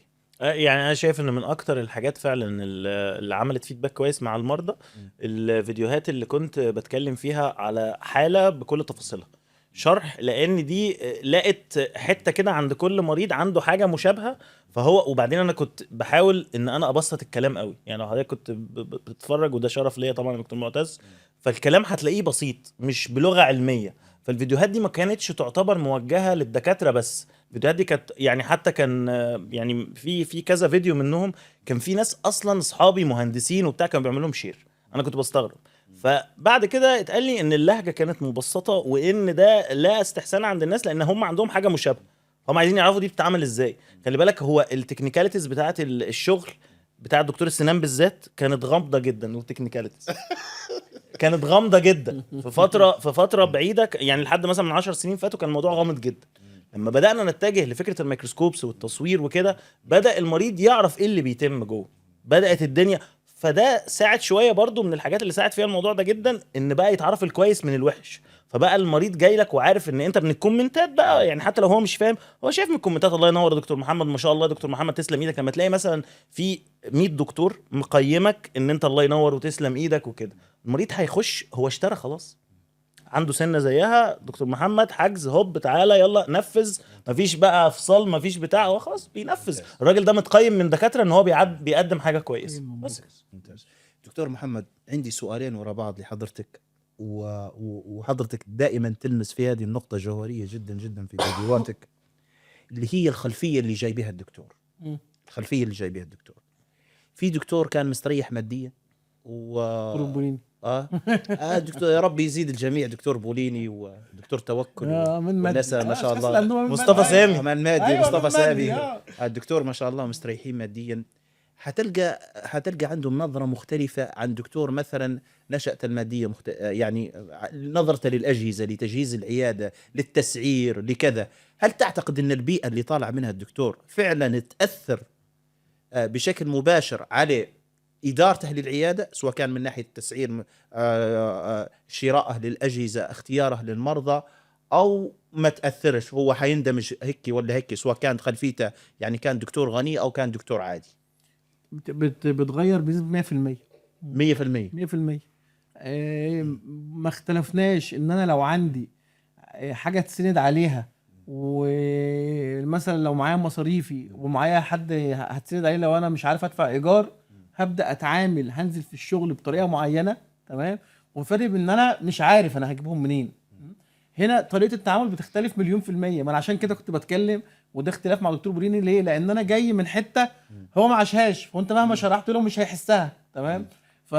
ودي بتختلف عليه اختلافات كتير جدا. بس هي الفكرة بس ان انت كدكتور جاي مثلا من بيئة مثلا بسيطة، وعايز انت شايل مثلا أسرة، او انت مثلا اللي انت وراك مثلا، انا بقول في دكاترة اهاليهم مثلا باعوا كل حاجة، وده الحلم بتاعهم ابنهم، هم اللي ايه اللي هيطور منهم، وهو فده عليه لود وضغط، انت واخد بالك، مش عند التاني. هيتنازل اكثر، ده صح؟ هيتنازل اكتر، هتقبل ان المريض يفسد معايا عادي، ها، هبقى عندي شغف ان انا، ما عشان كده بقول للناس ديت، ها، انت لازم يكون عندك طرق تواصل كويسه جدا مع المريض عشان تبدا بس في نفس الوقت ما تسيبش نفسك لكده، يبقى عندك خطه ان انت بتطور من نفسك. ما اصل في ناس بتفضل كده وتفضل محلك سر، انت واخد بالك، لكن انا هتعامل في النقطه ديت لحد وقت معين، وبعد كده ابدا اخد الوضع بتاعي، تمام. التسهيلات اللي انا هتنزل منيها او ان انا هعمل عليها، ده جاي بسبب الضغط. هو انا دلوقتي حد وده في كل البيزنس. هو انا دلوقتي مثلا هخلي حد مثلا عندي عامل تسعير معين وبكسب منه والحركه عنده قليله، هو لازم انزل من سعري شويه. انا كحد فاتح جديد، لو جيت مثلا فاتح جنب دكتور البوليني مثلا، المريض انا هستهدفه ازاي لو انا بقدم نفس الخدمه؟ طب ما انا كمحمد شعيشه مثلا بروح اتعالج عند الدكتور محمد البوليني ومرتاح معاه، ايه اللي يخليني اغير؟ السعر. فلازم اكون عندي تسعير اقل شويه من السوق عشان خاطر اقدر اجذب ناس، وخلينا متفقين ان هو السعر عامل اساسي في عامل الجذب. انا لو انا مثلا هتعالج عند حد وشايف حد خصوصا في الايام دي، وشايف ان في حد تاني ممكن يديني خدمه وقربه ليها بس هقدر اوفر منها 2000 جنيه او 3000 جنيه، مش هتردد ان انا اروح. فالسعر يزال عامل تنافسي كبير، وده ما بيقللش مني ولا بيقلل منك، انت واخد بال حضرتك. بس هي الفكره كلها، انت هتبدا، يعني انا في دكاتره كتير بتكلمني، انا هبدا ازاي، هعمل ايه، انا لسه فاتح عياده جديده. طيب اول حاجه بقول له اعمل كده يعني سيرفي كده، قلت سيرفي اهوت عن الدكاتره اللي حواليك في المكان، وشوف التسعير عامل ازاي، وحاول وشوف انت الامكانيات اللي عندهم ايه، وحاول ان انت ما تعملش عروض، بس حاول السعر يبقى اقل سيكه كده وانت طالع، عشان تعرف تطلع، عشان خاطر تعرف تاخد شير. انما انت لو انت بقى، ما هي الفكره كلها بقى اللي يقول لك ايه، لا طب ما انا مجهز نفس الاجهزه وهعمل نفس الشغل، يبقى نفس التسعير. طب انا كمريض انا هسيبه ليه واجي لك؟ ده انت انا مرتاح مع الدكتور البوليني وهو حبيبي وبيعمل لي كل حاجه، وانت نفس سعر، انا هرتاح له ليه؟ فهي هنا نقطه فارقه جدا، وده بيأثر عليها جدا، اللي هي البيئه اللي طالعه منها الدنيا دي عامله ازاي. جميل. حنرجع لك ان شاء الله للسؤال الثاني، بس هو ممكن مرتبط بالسؤال اللي نسأله الدكتور بوليني. من خلال متابعتي لحضرتك كنت تقريبيا يعني تقولوا فيها بالمصري تتريق على الفايبرز والبايوماتيك نوعا ما، وبعدين شفتك مؤخرا بديت تتجه له. بصوا، هي ما كانتش تريقه، هو دايما الانسان ماشي. عدو ما يجهل يعني. كويس.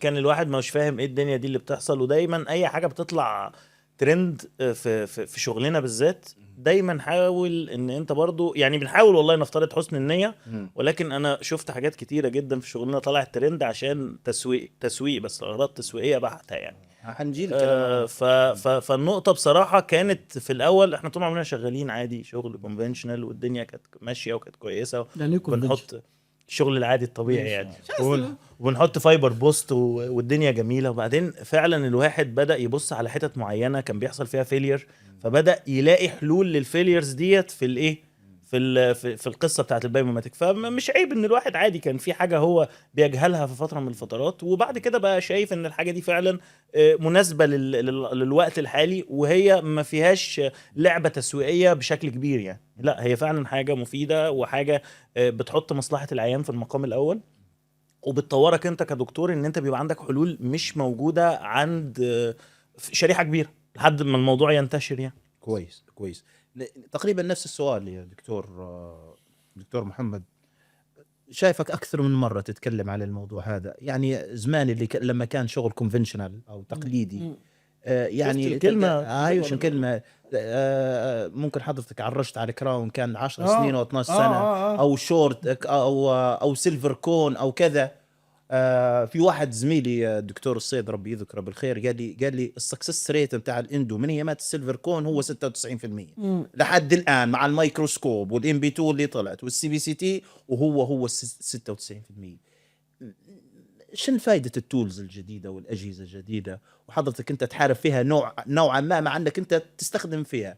وجهة نظرك في الموضوع ممكن مش- تشرحها لي بطريقة أكثر، يعني كنت أنت تشرح فيها بطريقة ساخرة، لكن نبي تشرحها لي أكثر، يعني وجهة نظرك في الموضوع. انا وجهة نظري في الموضوع هي الدنيا زمان كانت سلسة شوية على الناس الجديدة. خد بال حضرتك، كانت الموضوع تكاد تكون مثلا بنسبة 90% العادات كلها شبه بعضها. يعني انت لو ترجع من 12 سنة، اللي كان عنده اكس-راي في عيادته ده كان البريمو. كان خلاص ده عنده عنده اشعه في عيادته. ما الاول ما كله كان بتحط الماستر كله تبعت المريض يصور تمام لو بعته يعني ويرجع. والفكره كلها ان فعلا كان في سكسس ريت عالي. انا عندي في العياده والله العظيم بيجي لي مرضى مثلا انا عامل له حاجه من 12 سنه، بجيب الدكاتره تعالى بص شايف الاشعه شرط 10 مللي مفيش بين مفيش ريديلوسا مفيش اي حاجه والدنيا مرتاحه والدنيا كويسه. هل بقى العقليه مثلا او المشكله مثلا اللي حصل كان مثلا معاك ناس كانت زمان احسن؟ انت متفاهم. بس هي الفكره كلها مش حته مريض بقى، هي حته ان ايه، احنا كنا زمان شغالين كده وكانت الدنيا تمام، بس الدنيا بتتطور لازم تتطور معاها. ليه؟ لان انا بشوف ان انت من حق المريض او ان انت واجب عليك كدكتور ان انت في حاجه اتطورت انت لازم تكون مواكبها. يعني وخلي بالك احنا لحد دلوقتي بيجي لي مريض مثلا عامل له حاجه من 10 سنين، بس انا حاسس ان انا يعني ما كنتش معاه احسن حاجه، او ان انا مثلا كان في تقصير مني انا. يعني مثلا الكراون مثلا ما كانش احسن حاجه فحصل فيه مشكله، او الاندو ما كانش احسن حاجه، مع ان كان وقتها مثلا ان انا كنت ممكن مشكلتي انا مش مشكله مريض. الحاجات دي كلها انا بغيرها على حسابي. يعني اغير دي بقى نقطه مهمه جدا. اغير بقى انا بريدج يتعاد كله على حسابي، اندو يتعاد كله على حسابي. لو كان المشكله انا ان انا مثلا ما ساعدش كويس. كم سنة تعود على حسابك؟ ايه بعد كم سنة؟ والله لحد دلوقتي والله بعد 10 سنين. بعد 10 سنين. والله ما زال دي نقطة خلافية جدا مع دكاترة كتير. ودي أنا يعني دي من النقط القليلة اللي أنا بتفق فيها أنا ودكتور محمد. التزامك مع المريض بشغلك. بص أنا مش بقول لحضرتك إن أنت بتعيد كل الشغل اللي حصل فيه فيلير، لأن في فيلير أنت مش سبب فيه بالظبط. لكن ساعات أنت صادق قدام نفسك. ساعات بيجي لك حالة وتبقى أنت عارف إن الحالة دي أنت قصرت فيها، إيفن حتى بمعلوماتك وبخبرتك من 10 سنين فاتوا أنت عارف إن أنت قصرت في الحالة دي، والمريض ما قصرش معاك. المريض جاي لك انت تاني، يعني جاي لك بعد ما حصل فيلير، لا راح لحد ولا لف بره، هو جاي لك انت تاني. انا شايف ان انت من الاساسيات التزامك بشغلك واحترامك لنفسك واحترامك للمريض ان الحاجه دي بتتعاد، وهي خساره بتبقى خساره قريبه بس قدامها مكسب بعيد. الثقة بتاع المريض. الثقه بتعلى جدا مع المريض. جدا. وانا شايف ان دي يعني لما نيجي نبص لها برضه احنا لازم نبص لها حلال وحرام. هو انا دلوقتي لما اجي ابقى انا مقصر في حاجه او انا قصرت في حاجه بسببي انا، بسبب عدم اطلاعي او بسبب ان انا كانت الدنيا كلها ماشيه كده، بس كان ما زال كان في مجالات ان انت تتطور من نفسك، انت ما طورتش. فده كله انا شايف ان انا لا، انا بستحرم ان انا اخد فلوس من كده. انا عايز اقول لك لدرجه ان في مثلا لو حاله مثلا فليرت لدرجه ان هي البريدج مش هيتعاد، انا ساعات ان انا مثلا بحط الامبلانت والله لو على حسابه على والله. حسابه والله. وفعلا دي حصلت طب قدام. هل ممكن يعني والحاله وسط دكتور معتز ما بتبقاش اصلا طالبه ده. يعني هي من كمان حضرتك الحاله هيك من ده متحضره ان واسع. هي هتدفع. بس ده اللي بيديك من ثقه داخلك. للمريض بصوره بشكل بشعه. مبهر. واحنا ما بنعملش كده عشان ثقه. هو الاول حلال وحرام، ولكن ده التزام منك قدام المريض. انا عارف حتى دكتور والله معتز نقطة انا ممتازة. مثلا في الدايجنوز حتى شخصت وعملت تريتمنت بلان وكتبت سعر والمريض ابروفد عليه. حصل فيه مشكله بعد كده انا ملتزم بالسعر ده بتاعك خلاص. بتاعي. ما بقدرش اعدل. ليه؟ العقد شريعه المتعاقدين. صحيح. انا اتعاقدت معاك على الحاجه ديت. انا قصرت في الدايجنوز. انا عنده ده كان في ضرس مش واخد بالي منه مثلا، ولا ده فتحوا عصب وما اديتش المريض لا اعمل حشو عصب على حسابي وكل حاجه على حسابي، وانا ملتزم مع المريض بالتسعيره اللي انا قلتها له. دي نقطه فاصله جدا ليك كدكتور، وتدي ثقه جدا جدا عندك عند المريض. الحاجات الصغيره دي اللي هي بتخليك بقى دكتور بالظبط العيله بقى. اسمك لا، دكتور لا، العيله. انت كده المريض ده بتاعك، انت واخد بالك. و كل ما بتترفع عن الامور بينك وبين المريض تبقى ماديه بحته. انت واخد بال حضرتك لا بتلاقي المريض انت رحت مع المريض في حته تانية. لدرجه ان دلوقتي بقول لك دكتور محمد هو المرضى جاي داخل بيعمل كام كذا خد سلام عليكم، ولا يعرف حتى هو عمل ايه ولا خلى ايه، ولا اتكلمنا في خطه علاج ولا اتكلمنا في اي حاجه. هذه نقطة والله ممتازة صراحة، وأنا نحييكم فيها هذه، ولعل الدكاترة اللي يسمعوا فينا يتعظوا منها. هالبة من الدكاترة يتهربوا من الموضوع هذا. فهذه نقطة ممتازة. دكتور بوليني، حضرتك شغال في سنة بفايلات غير الإيفليكس طبعا وتكسر، تقول للمريض أو لا؟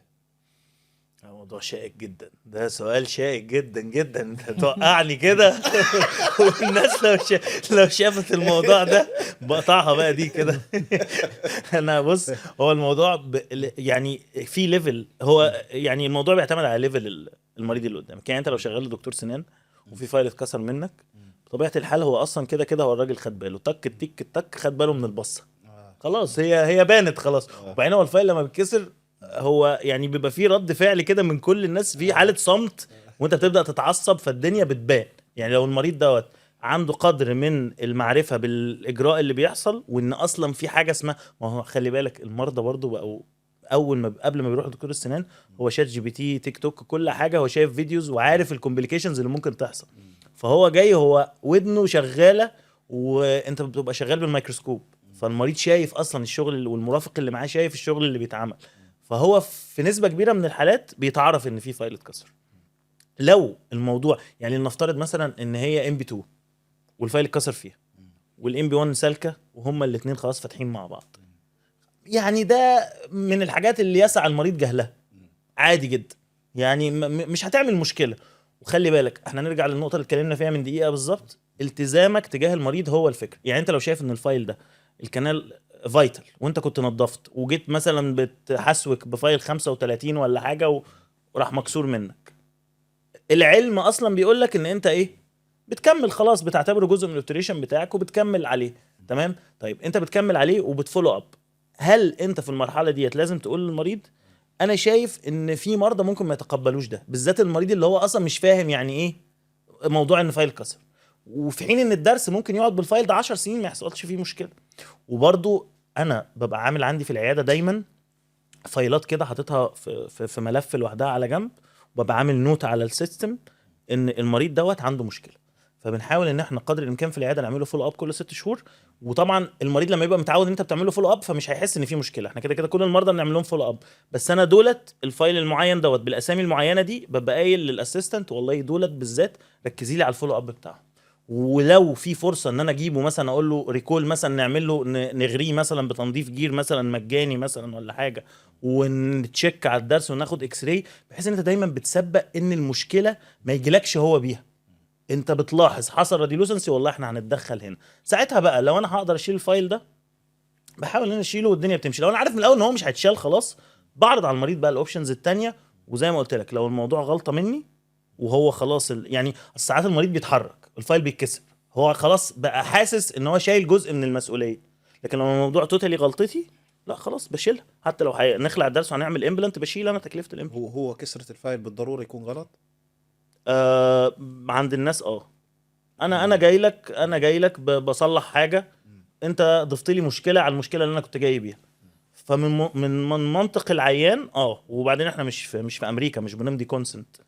المريض داخل يعالج ضرسه، انا داخل لك بمشكله واحده طلعتني بمشكلتين، فلا طبيعي طبعا. انا على فكرة اتفرجت على بعض الكونسنت من النقابة المصرية، كان فيها احتمالية كسر الفايل. طبعا احتمالية كسر الفايل، بس ده لو انت حطيته في العياده ما حدش هيشتغل، ما حدش ما هينفذ. حدش هيشتغل.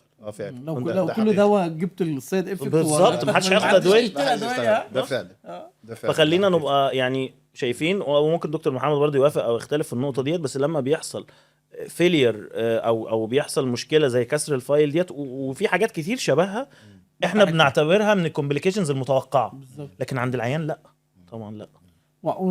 عندك فلسفه في الموضوع. هي نوع المريض، تمام، هي الفلسفه بتاعتنا تعتبر في الشغل مقاربه واحده. نوع المريض اللي انا اقوله ونوع المريض اللي انا ما اقولوش، واخد بال حضرتك؟ في مريض ممكن يتقبل مني ده، تمام. واحنا حاليا مثلا عشان عندنا في المرج مثلا دلوقتي بقى عندنا ميكروسكوب، او حتى وقتها مثلا كان معانا عندنا الدكاتره اللي حوالي عندهم ميكروسكوب، انا كنت ببعته طلع المريض وانا اللي بحاسب كده كده. هي الفكره كلها قد يعني انا المريض ده مثلا انا حد جاي واثق فيا زي ما دكتور محمد قال لك، تمام، وانا باني بينه وبينه ثقه، وانا بعامل الناس كلها يعني دايما دكتور محمد البريني لو انت هترضى تعالج بالطريقه ديت فتمام. فانا لو حد من اهلي انا حصل معاه كده مش هبذل قصارى جهدي ان انا اطلع الفايل ده، فاحنا بنعمل كده. بس ده كله انا اللي بشيل تكلفته. يعني انا حاليا مثلا لسه كان معانا حاله مثلا من شهر حصل فيها كسر فايل فرع المرج، جات مثلا هنا الدكتور محمود 3 جلسات طلع الفايل، دكتور محمود يتحاسب، تمام، المركز اتحاسب والمريض رجع لنا تاني.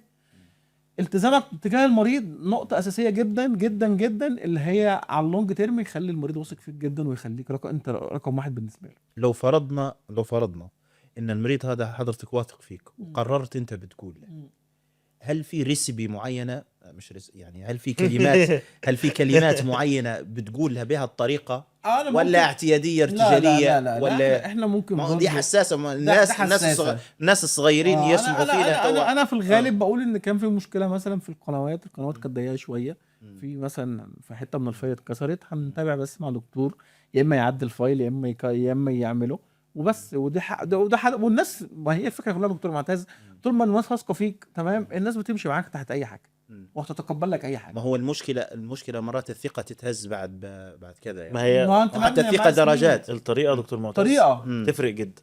تفرق طريقة. جدا. اولا انت ما تحاولش ان انت تفهم المريض الموضوع بلهجه اعتذار، والله احنا بنعتذر عشان حصل كذا كذا كذا. هذه جميله النقطه هذه.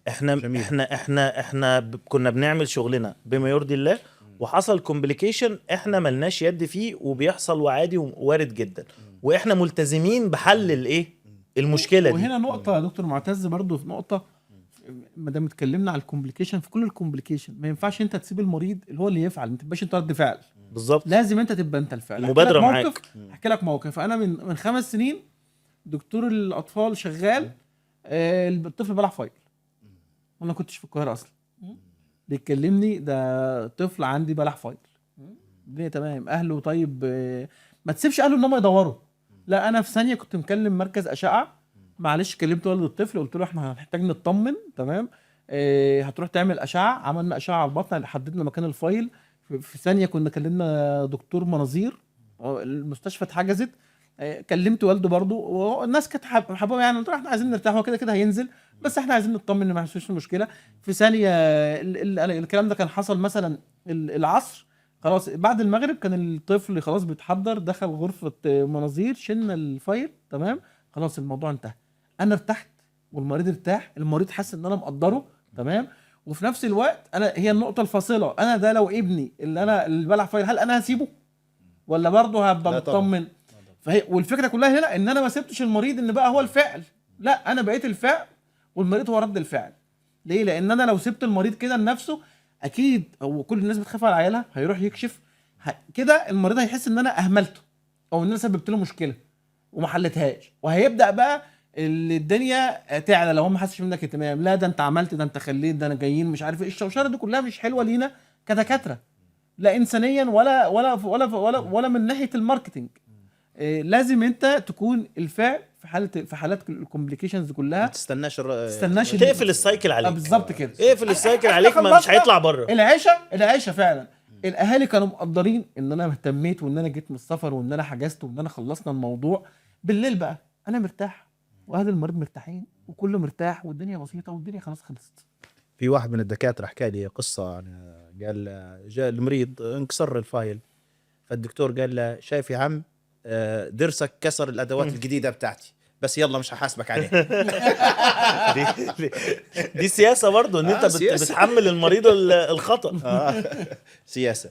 دكتور بوليني، قبل شوي قلت كلمه دوشو جون ولازم نتكلموا فيها، دوشو جون دي للمره الثانيه.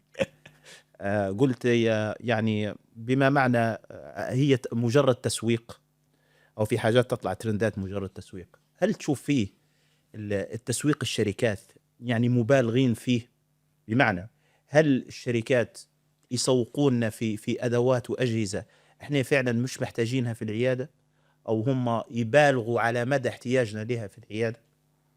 ده قطعا ده تعطيني مثال؟ ده يعني الامثله مش مثال لشركه، مثال لجهاز. لا يعني الامثله برضه هتزعل الناس، بس انا شايف ان في حاجات كتيره اتضافت في شغلنا ده. انا شايف ان هي يعني الدنيا يعني احنا دكتور معتز حضرتك برضه يعني من الناس الاساتذه، يعني احنا قعدنا شغالين بالاولد دنتستري، السوليد دنتستري دي قعدنا شغالين بيها سنين وكانت الدنيا كويسه. هي الفكره ان المودرن دنتستري خلقت لنا حلول وخلقت لنا حاجات احنا ما كناش بنعرف نعملها قبل كده، ولكن لا يصح ان هي دي تبقى الطريق الوحيد ان احنا نعالج بيه اسنان المرضى، خاصه في دوله زي مصر مثلا.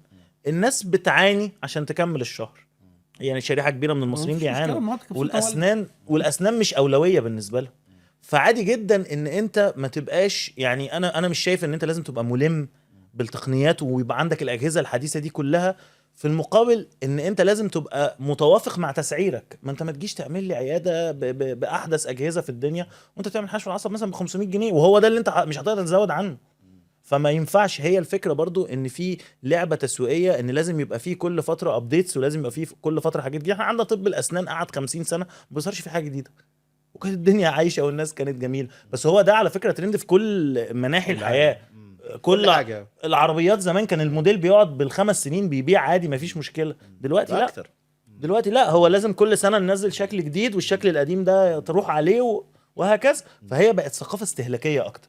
فاحنا لازم نتجه للاستهلاك ونوسع الدايره ونفتح الدنيا عشان الناس تفضل تشتري ونفضل نلم فلوس.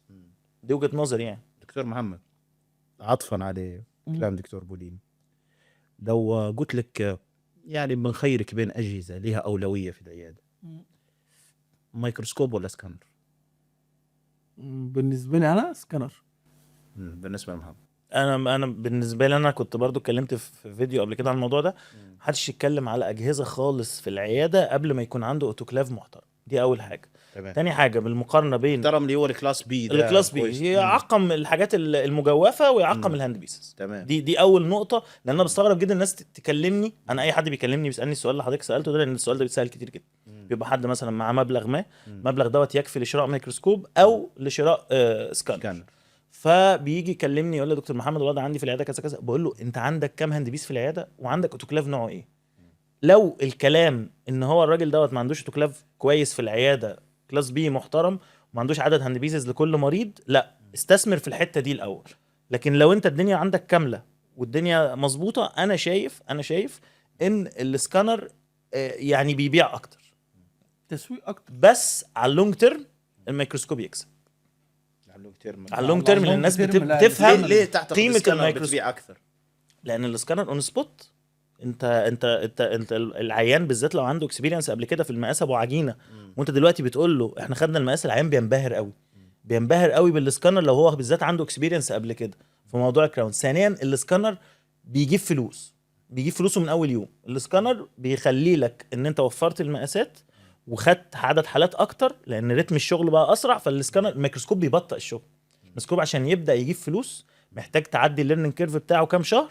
بدل انت ما كنت بتستقبل، انا اول ما جبت الميكروسكوب لو كنت بستقبل مثلا 10 حالات في اليوم بقوا 5. فاهمني ازاي؟ او بكتر عدد ساعات العمل. لكن على اللونج تيرم ان انت تبقى ميكروسكوب يوزر ده بيرقيك جدا، لان السكانر اي حد بيقدر يستخدمه. انا لو انا دكتور لسه متخرج النهارده جبت سكانر هشتغل بيه من بكره، ما عنديش اي مشكله خالص معاه. لكن الميكروسكوب لا. دكاتره، اسم العياده الجديده ايزي سمايل صح؟ ما شاء الله. انا مختار باسم مش هو. ما شاء الله ما شاء الله، اسم جميل. انا شفت في العياده عندكم، يعني انا من محبتك ليكم من والله انا يعني نتابع فيكم. شايف انتم جبتوا جهاز سي بي سي تي، كومبيم سي تي. تمام. وهذا ربما يكون قرار مكلف وقرار صعب. الدكتور قبل ما يقدم عليه خطوه تعتبر كبيره نوعا ما زي هذه، شنو هو اللي ياخذه في اعتباره؟ يعني من الناحيه الوظيفيه ومن الناحيه الماديه، كيف يحسبها التكلفه هذه او هالمخاطره هذه؟ ولو رجع بيكم الزمن حتقدموا عليها فعلا او لا؟ انا بالنسبه لي انا شايفها يعني خطوه. كنا اختلفنا انا ودكتور محمد، بس فعلا دكتور محمد صحه وجهه نظره في الموضوع دوت. يعني اثبت صحه وجهه نظره بشكل كبير جدا. لان انا في الاول انا كنت مستنيه يقول غير كده. انا لا كنت فعلا مستنيه يقول غير كده. هو كان عنده وجهه نظر ان وجود جهاز سي بي سي تي في العياده هو مهم جدا، بالذات في شغل الفول ارش او في شغل الامبلانت. لان المريض فعلا وجود السي بي سي تي وان هو يجي يتشخص ويتعمل له سي بي سي تي ويتحط له تريتمنت بلان اون سايت كده في نفس اللحظه، وبياخد الاشعه بيتحط له تريتمنت بلان بالظبط. دكتور محمد يعني في نص ساعه بتكون التريتمنت بلان جاهزه، الراجل عارف تكلفه الشغل وعارف كل حاجه. غير خالص، بالذات لو العيان جاي لك من بره، هو جاي اصلا قاعد اسبوع في مصر عايز يخلص القصه دي كلها. فانت مش هتقول له والله احنا هنكشف النهارده وبعدين هتروح تعمل لي الاشعه المقطعيه، فيروح يلاقي المقطعيه زحمه فيقوم رايح لمكان تاني. هو المريض ده ما نفذش خلاص، المريض ده ضاع منه. وفي ناس كانوا في مراكز اشعه بيخطف المريض اصلا، حصلت معايا اكتر من مره. بالظبط. اللي هو ايه، ما هو برضه احنا سوق تمام. ففي ناس يعني خليني اقول لك برضو ان هنا في مصر في ناس سماسرة. لما اجيب لك مريض خليجي هيعمل فول قرش، تمام، كانوا بيستهدفوا بقى مراكز الاشعه. ده انا بعته مركز اشعه، عمل الاشعه، الراجل اللي بيعمل له الاشعه الفني، طب ما انا عندي مركز ومش عارف ايه والدنيا تبقى، سحب المريض مني، تمام. يبقى انا كان جاي لي مثلا بالك اتسحب. وده النقطه الثانيه اللي هو انا فعلا مش عايز انزل المريض، كانت بتبقى صعبه، وخصوصا لو انت شغال حالات امبلانت كتير، تمام، دي بتفرق مع المريض جدا، ان المريض جاي اصلا. احنا في حالات والله العظيم كان مثلا الحاله جايه ده هتحشي عصب، طب الدكتور روبليني عمل مقطعيه، ما دي ما كنتش هتعرف تشوف مثلا حاجات في الاشعه من غير مقطعيه، لا والله ده مش هينفع يتحشي، ده فيه اهوت فيرتيكال روت فراكشر اهوت، والضرس ده هيتزرع. القصه دي كانت ممكن تاخد 3 زيارات، انت تاخد 3 زيارات وتاخد مواويل، خلصتها في 10 دقايق خلاص. ده في وبيزرع في نفس احنا اليوم. هنعمل ايه؟ هنعمل زراعه، طب يلا، طب ثواني، في عظم كويس، طب هات يلا الحاجات، اخلع، ازرع، كل ده خلص. وفرت على المريض موال كبير قوي كان هيفضل لافف فيه، انت واخد بالك؟ وكبزنس بقى بتحطك في حته تانية، بتحطك في حته تانية، ان انت مثلا مرضى التقويم، الدكتور مثلا التقويم موجود بيخش، عملنا البانوراما، عمل الساف، تمام، يلا بينا احنا نفذ نعمل على كذا طول. كذا، نعمل كذا كذا، لا ما يعني تؤثر قرار المريض وفي سرعه القرار. بالظبط. انت ذات نفسك المريض بيبص للمركز اللي هو فيه مقطعيه ان هو مركز متكامل. محترم، محترم. يعني بتفرق معاك بنسبه 1,000,000% ان المركز ده فيه جهاز مقطعيه، خصوصا لو من ايتيز بقى. وفعلا بعيدا عن التسويق وقريب من الحقيقه، الصوره بتاعته عامله ايه؟ لا، هي الفكره كلها في حاجه واحده، مم. خلينا متفقين ان مثلا جهاز مقطعيه مثلا بتاع ايتيس هو فئه يعني كقيمه مقابل سعر مش موجود، تمام، وده سهلت علينا الموضوع. يعني انا مثلا احنا ما كناش هنقدر نجيبه على فكره، لو حاجه عاليه، لو مفيش حاجه كنا هنأجل القرار فعلا بالظبط كده، لان يعني اسعار 3 اضعاف بالظبط تانية. لكن انت لما تيجي باخد كواليتي محترمه وفي فئه سعريه محترمه، تمام، فديت بتسهل علينا القرار، تمام. وهو الجهاز بصراحه احنا شغالين بقى لنا سنه، الجهاز محترم جدا ما شاء الله. جدا جدا. الموضوع معلش يا دكتور محمد، بس دي من الحاجات فعلا اللي هو دكتور محمد ممكن ما ياخدش باله منها، انا باخد بالي منها، ان المريض انبهاره بالكوم بيم، ان في كوم بيم واشعه مقطعيه بتتعمل في عياده سنان في اوضه جنب الاوضه اللي احنا بنكشف فيها، بنشتغل فيها، انبهاره صدقني اكتر من الميكروسكوب واكتر من السكانر. والله مش معنى كده ان لازم كل عياده السنان يبقى فيها سي بي سي تي، ولكن هو جهاز انا اكتشفت بصراحه ان ليه اهميه اكتر بكتير من اللي انا كنت متخيل وجوده في العياده، وبرده ده انفستمنت على اللونج تيرم. الجهاز ده عمره افتراضي كبير، فالانفستمنت على اللونج تيرم زي الميكروسكوب لما اتكلمنا، هو المريض مش هيحس، انت مش هتحس بقيمته قوي كفلوس، لان انت فعلا زي ما دكتور محمد قال هو مش مركز اشعه، انت مش جايبه تتربح منه، انت جايبه تبني ثقه.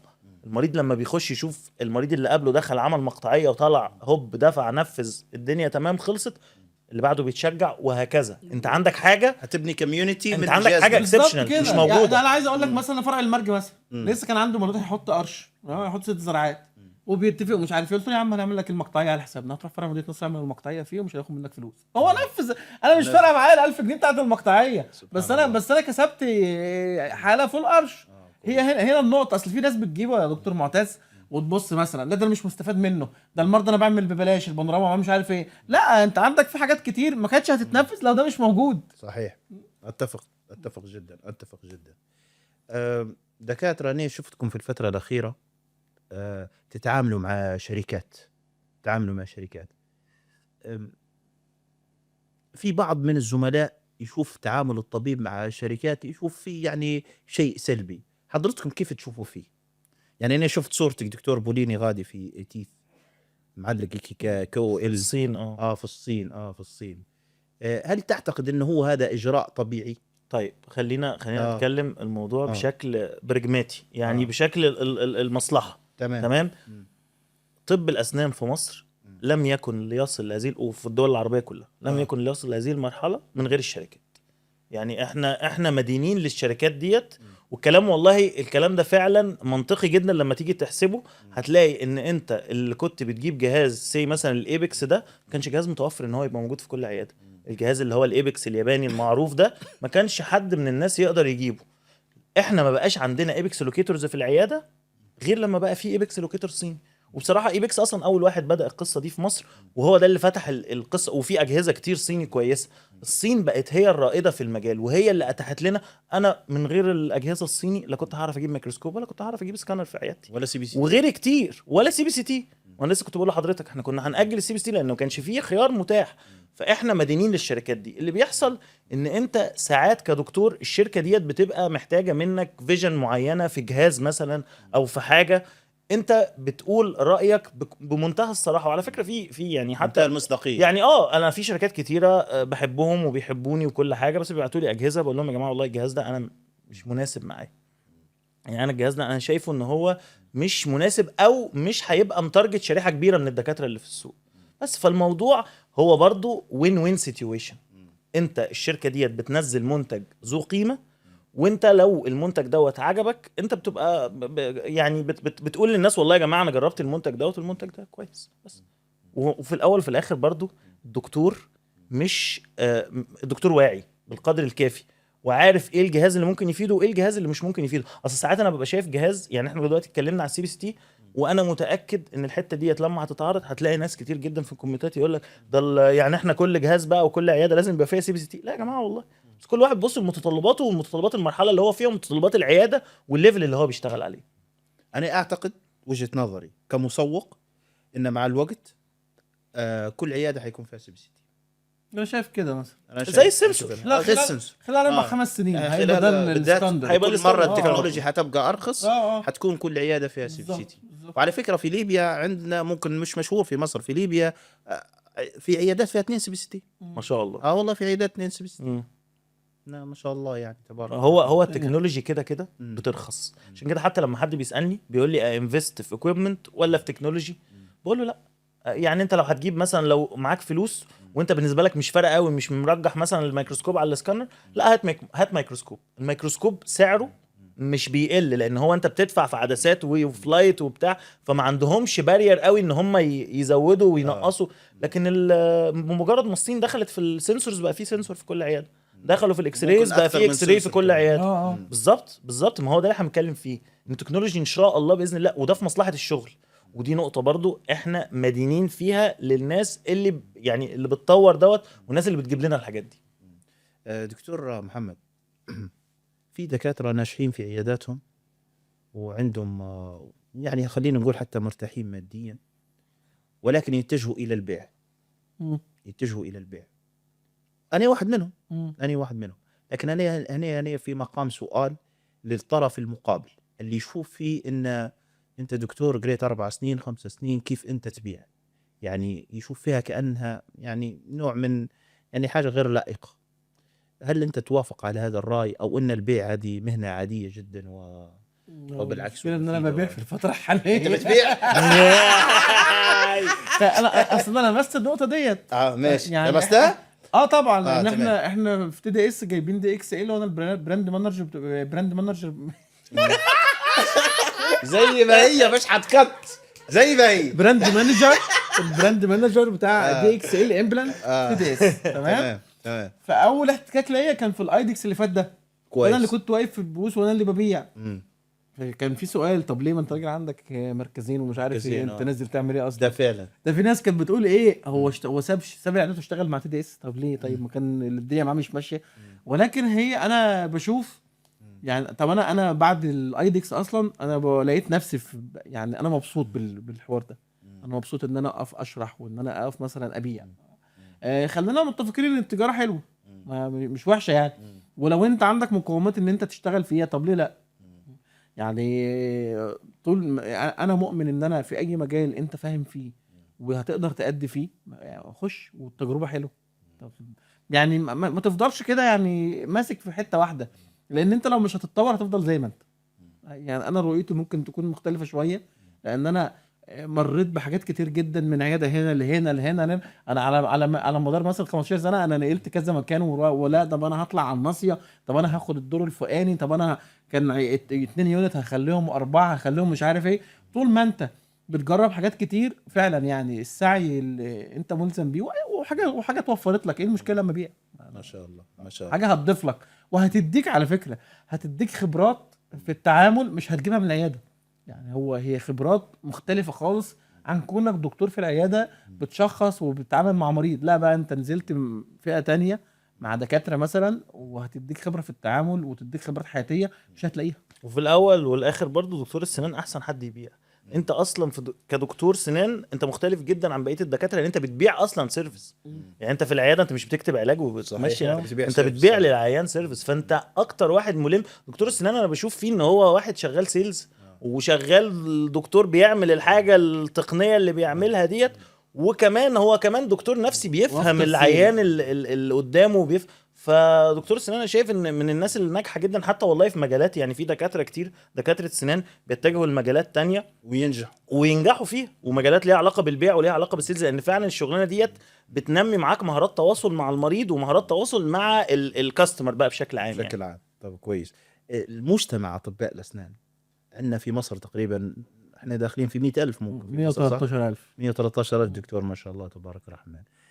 في ليبيا في آلاف المرضى. خلينا نطلعوا من النقطة العاطفية. هل تشوف فيه يعني في تآزر بين أطباء الأسنان، ولا تشوف فيه يعني كوميونتي للأسف يعني يشوبها بعض الشوائب؟ والله انا يعني انا بحاول ان انا اكون في الجانب المؤازر والله، ولكن هو الكوميونتي فعلا بطبيعه الحال يعني برضو ما احنا برضو مش في المدينه الفاضله.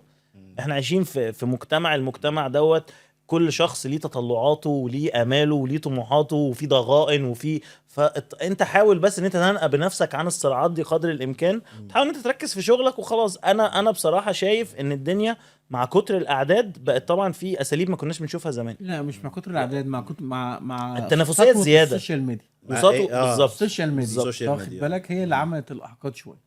ليه؟ لان انا كنت من زمان مثلا ما كنتش عارف ده بيشتغل ازاي ده بيشتغل ازاي، ولا اعرف حاجه عن كله كان شغال وخلاص والدنيا ماشيه. لكن بعض الناس هي الفكره كلها بقى ان انت تبدا بدل مثلا بتشوف الناس تحمل ضغينه تجاه فرد من الافراد. انا عايز اقول لك بس يا دكتور معتز ان السوشيال ميديا ديت من اكتر الحاجات اللي بتخلي تولد ضغائن لو حد بيسوى نفسيا. تمام؟ يعني انا دايما بقول للناس كلها ما تحاولش تحكم على حد من السوشيال ميديا، ما تحكمش عليهم من بوستاته، اقعد معاه مره، لان في حقيقه غير السوشيال ميديا خالص. كونك كدكتور اسنان لسه صغير مثلا شايف حد هيرو في المجال، يعني حول فكرتك ليه من هو هيرو لان انت عايز تبقى زيه. انا لا يعني لا انكر ان انا مثلا حد مثلا زي دكتور نور كان حد ناجح جدا. انا عايز اقول لك اول ما عمل كان هو عامل حاجه اكاديميه يدي فيها كورسات، انت واخد بالك؟ انا كنت اول واحد حاجز، وعمري ما شفت مثلا احمل ضغينه تجاهه، لان انا شايفه بوصله على انه استاذ حد ناجح. انا كنت رايح اخد كورس ليه؟ انا عايز اشوف الدنيا من جوه عامله ازاي، انا نفسي ابقى كده. انا شايف ان ده شخص ناجح، فانا عايز اقرب لاي حاجه في الشكل ده واقتدي بيه ان انا انجح. مش افضل اقول ايه ده هو عامل كده ليه، هو مش عارف ايه ده فلوس مش عارف، انا عايز انجح زيه. دي حته محوريه جدا ان انت تطور من نفسك ودافع ليك ان انت تنجح. وكون ان انت بتشوف ناس ما زال المجال بتنجح وما زال انها بتأدي وما زال ان في ناس بتطلع على الساحه، ده يديك مؤشر ان انت عندك فرصه ان تطلع على الساحه. هي الدنيا ما قفلتش بس. هذا دليل انك انت سالك وسوي نفسيا. والله فعلا يا دكتور معتز، هي الفكره كلها ان انت مثلا بتشوف في اليومين دولت مع التنافسيه الزياده ومع ان الناس للاسف بقت مش مؤمنه قوي. هو احنا كده كلنا مؤمنين بفكره الرزق، بس في ناس بتغفل الموضوع ده شويه، فبتلاقي مثلا مشاكل اكيد حضرتك بتشوفها كتير جدا. والله يا جماعه انا زعلان جدا ان في دكتور فتح معايا في نفس العماره او في نفس الدور، مع ان دي حاجه ما تزعل. انا في عيادتي الاولانيه في الارياف جه في نفس القريه اللي انا فيها، جه دكتور زميلي لقيته بيكلمني بيقول لي يا دكتور محمد عايز اعدي عليك في العياده، اتفضل يا سيدي تنورني. دخل العياده قال لي انا واخد مكان جنبك وبفكر ان انا افتح. قلت له يا باشا تنور وتانس والدنيا جميله والدنيا تساعنا كلنا والوضع كويس. والراجل قال لي بعد اذنك دكتور محمد قول لي العياده مستلزمات. خدت ورقه وكتبت له والله، قلت له العياده ديت بتتعمل كده والدنيا هتمشي كده. والله العظيم يا دكتور معتز هي مش حاجه، بس هو فعلا الدنيا كانت تساعد كل زمان. ممكن الدنيا دلوقتي مزنقه شويه، والله ما زالت يعني، بس انا والله العظيم لدرجه ان انا قلت له يا دكتور محمد بص انا عندي تكييف، انت ممكن ما تجيبش تكييف تجيب اكس راي. قلت له الاكس راي تنفع مع الايه يعني كان بنفس التكلفه ممكن يجيب اكس راي. قلت له لا انفست في اكس راي احسن لك. يبقى انت عندك حاجه مش عندي وانا عندي حاجه مش عندك والدنيا ايه تمشي وطول والعيال ما- طول ما انت كده والله ربنا ممتاز. بيرزقك. انا مش انا ما عايز شاء الله. عايز اقول لك دكتور معتز ان انا كان معايا دكتور كان شغال معايا وكان فاتح عياده في مكان ما ومش شغاله. انا خدت له مكان اصلا، انا اللي خدت له مكان بينه وبينه 300 متر وانا اللي واخد له عقد الايجار سبحان الله. وانا اللي قلت له المكان هنا هيشتغل وهو في نفس المنطقه وما زال. وفضل فتره المرضى اللي بيسالوا عليه بقول لهم دكتور اسلام فتح في الحته الفلانيه ممكن تروح له. فهي فكره ان انت تكون نظرتك اوسع تمام يعني لا ما فيش حد بينقص من رزق حد حاجه. فعلا. وطول ما انت بتبص الناس بنظره، لما تبص لحد بتقول له الله يرزقه والله يكرمه تمام، بتديك سلام داخلي وتديك دافع ان انت تعمل يعني المنافس مش عدو. بالظبط وفي مرحله ما المنافس في مرحله زميل ما عادي احنا يعني. كلنا هنبقى كل عماره فيها 4 بالظبط. 5 ما نتنافس وخلاص. خلاص، هي وكل واحد التورته ورزقه. موجوده، كل واحد ورزقه كل واحد وشطارته كل واحد واللي ربنا قاسمه له خلاص على كده. في شغل هنشتغل كلنا، ما فيش شغل هننزل احنا الاربعه نلعب دومنا على القهوه عادي ما فيش مشكله واصحاب وحبايب والدنيا جميله يعني. ليه؟ لان نقعد نناقر في بعض والممرضه هنا تخطف العيان من هنا ليه يعني؟ ما الدنيا ماشيه وخلاص كل واحد بياخد رزقه. لا والله فعلا، والله فعلا. قبل ما نختم حلقتي، هذا البودكاست باسم شركة الرضوان، بنسألكم هل انتم سمعتوا على نشاط شركة الرضوان في ليبيا؟ هي شركة اللي نمثلها. لا طبعا كلاي تيس وكلاي الياس وكلاي لا والله فعلا. لا اصل دكتور معتز اذا ذكرت ليبيا ذكر دكتور معتز. والله لا والله بارك فعلا الله يعني. فيك. بارك الله فيك، بارك الله فيك. وني نوجه لكم دعوة إن شاء الله في شهر 6 تقريبا. شرف لينا والله يا دكتور معتز. تزورونا في ليبيا ان شاء الله. تشوفوا الناس غادي قداش يحبوكم وقداش ناس مضيافين. الله يخليك. وقداش ناكل يعني مبكبكة. حيكبروا بيكم. مبكبكة طبعا. ماشي تمام. ضروري. ماشي. كان كده دكتور بس مريع خد يعني. بالك حتكون حارة يعني. حارة ماشي يعني ما احنا على spicy. البحر بقى في طرابلس قاعدين سبايسي، والدنيا أيوة حلوه بالظبط، كده أيوة. والهوا حلو وناكل ندي مبكبكه عادي. والله استمتعت جدا جدا جدا بالحوار والله معكم. واحنا جدا. وكان عندي محاور ثانية حنتكلم فيها. لكن لينا بقى للأسف حلقه ثانيه ان شاء نعم، الله السنه الجايه باذن باذن الله. شهر 6 في ليبيا بقى في شهر ان 6 شاء الله باذن إن شاء الله. الله. بيكون دكتور شعيش يعني عنده مصطلحات انجليزيه. يكون والله انا في النهايه دكتور معتز بشكرك جدا والله. بارك الله وفعلا اتبسطنا جدا من القعده ديت وبشكر الناس حتى اللي ورا الكاميرا يعني الشباب تعبوا معانا جدا. وان شاء الله تكون حلقه كويسه باذن ان الله. شاء الله باذن الله. واحنا مستنيين لو الحلقه عجبتكم يا ريت تشيروها مع اصدقائنا واصدقائكم ويستفيد منها بالذات الجيل الجديد. وان شاء الله نوعدكم باذن الله بحلقه ثانيه. نجدد الشكر لزملائي على تلبيتهم الدعوه. باذن الله مستمرين في حلقاتنا. والسلام عليكم ورحمه الله وبركاته.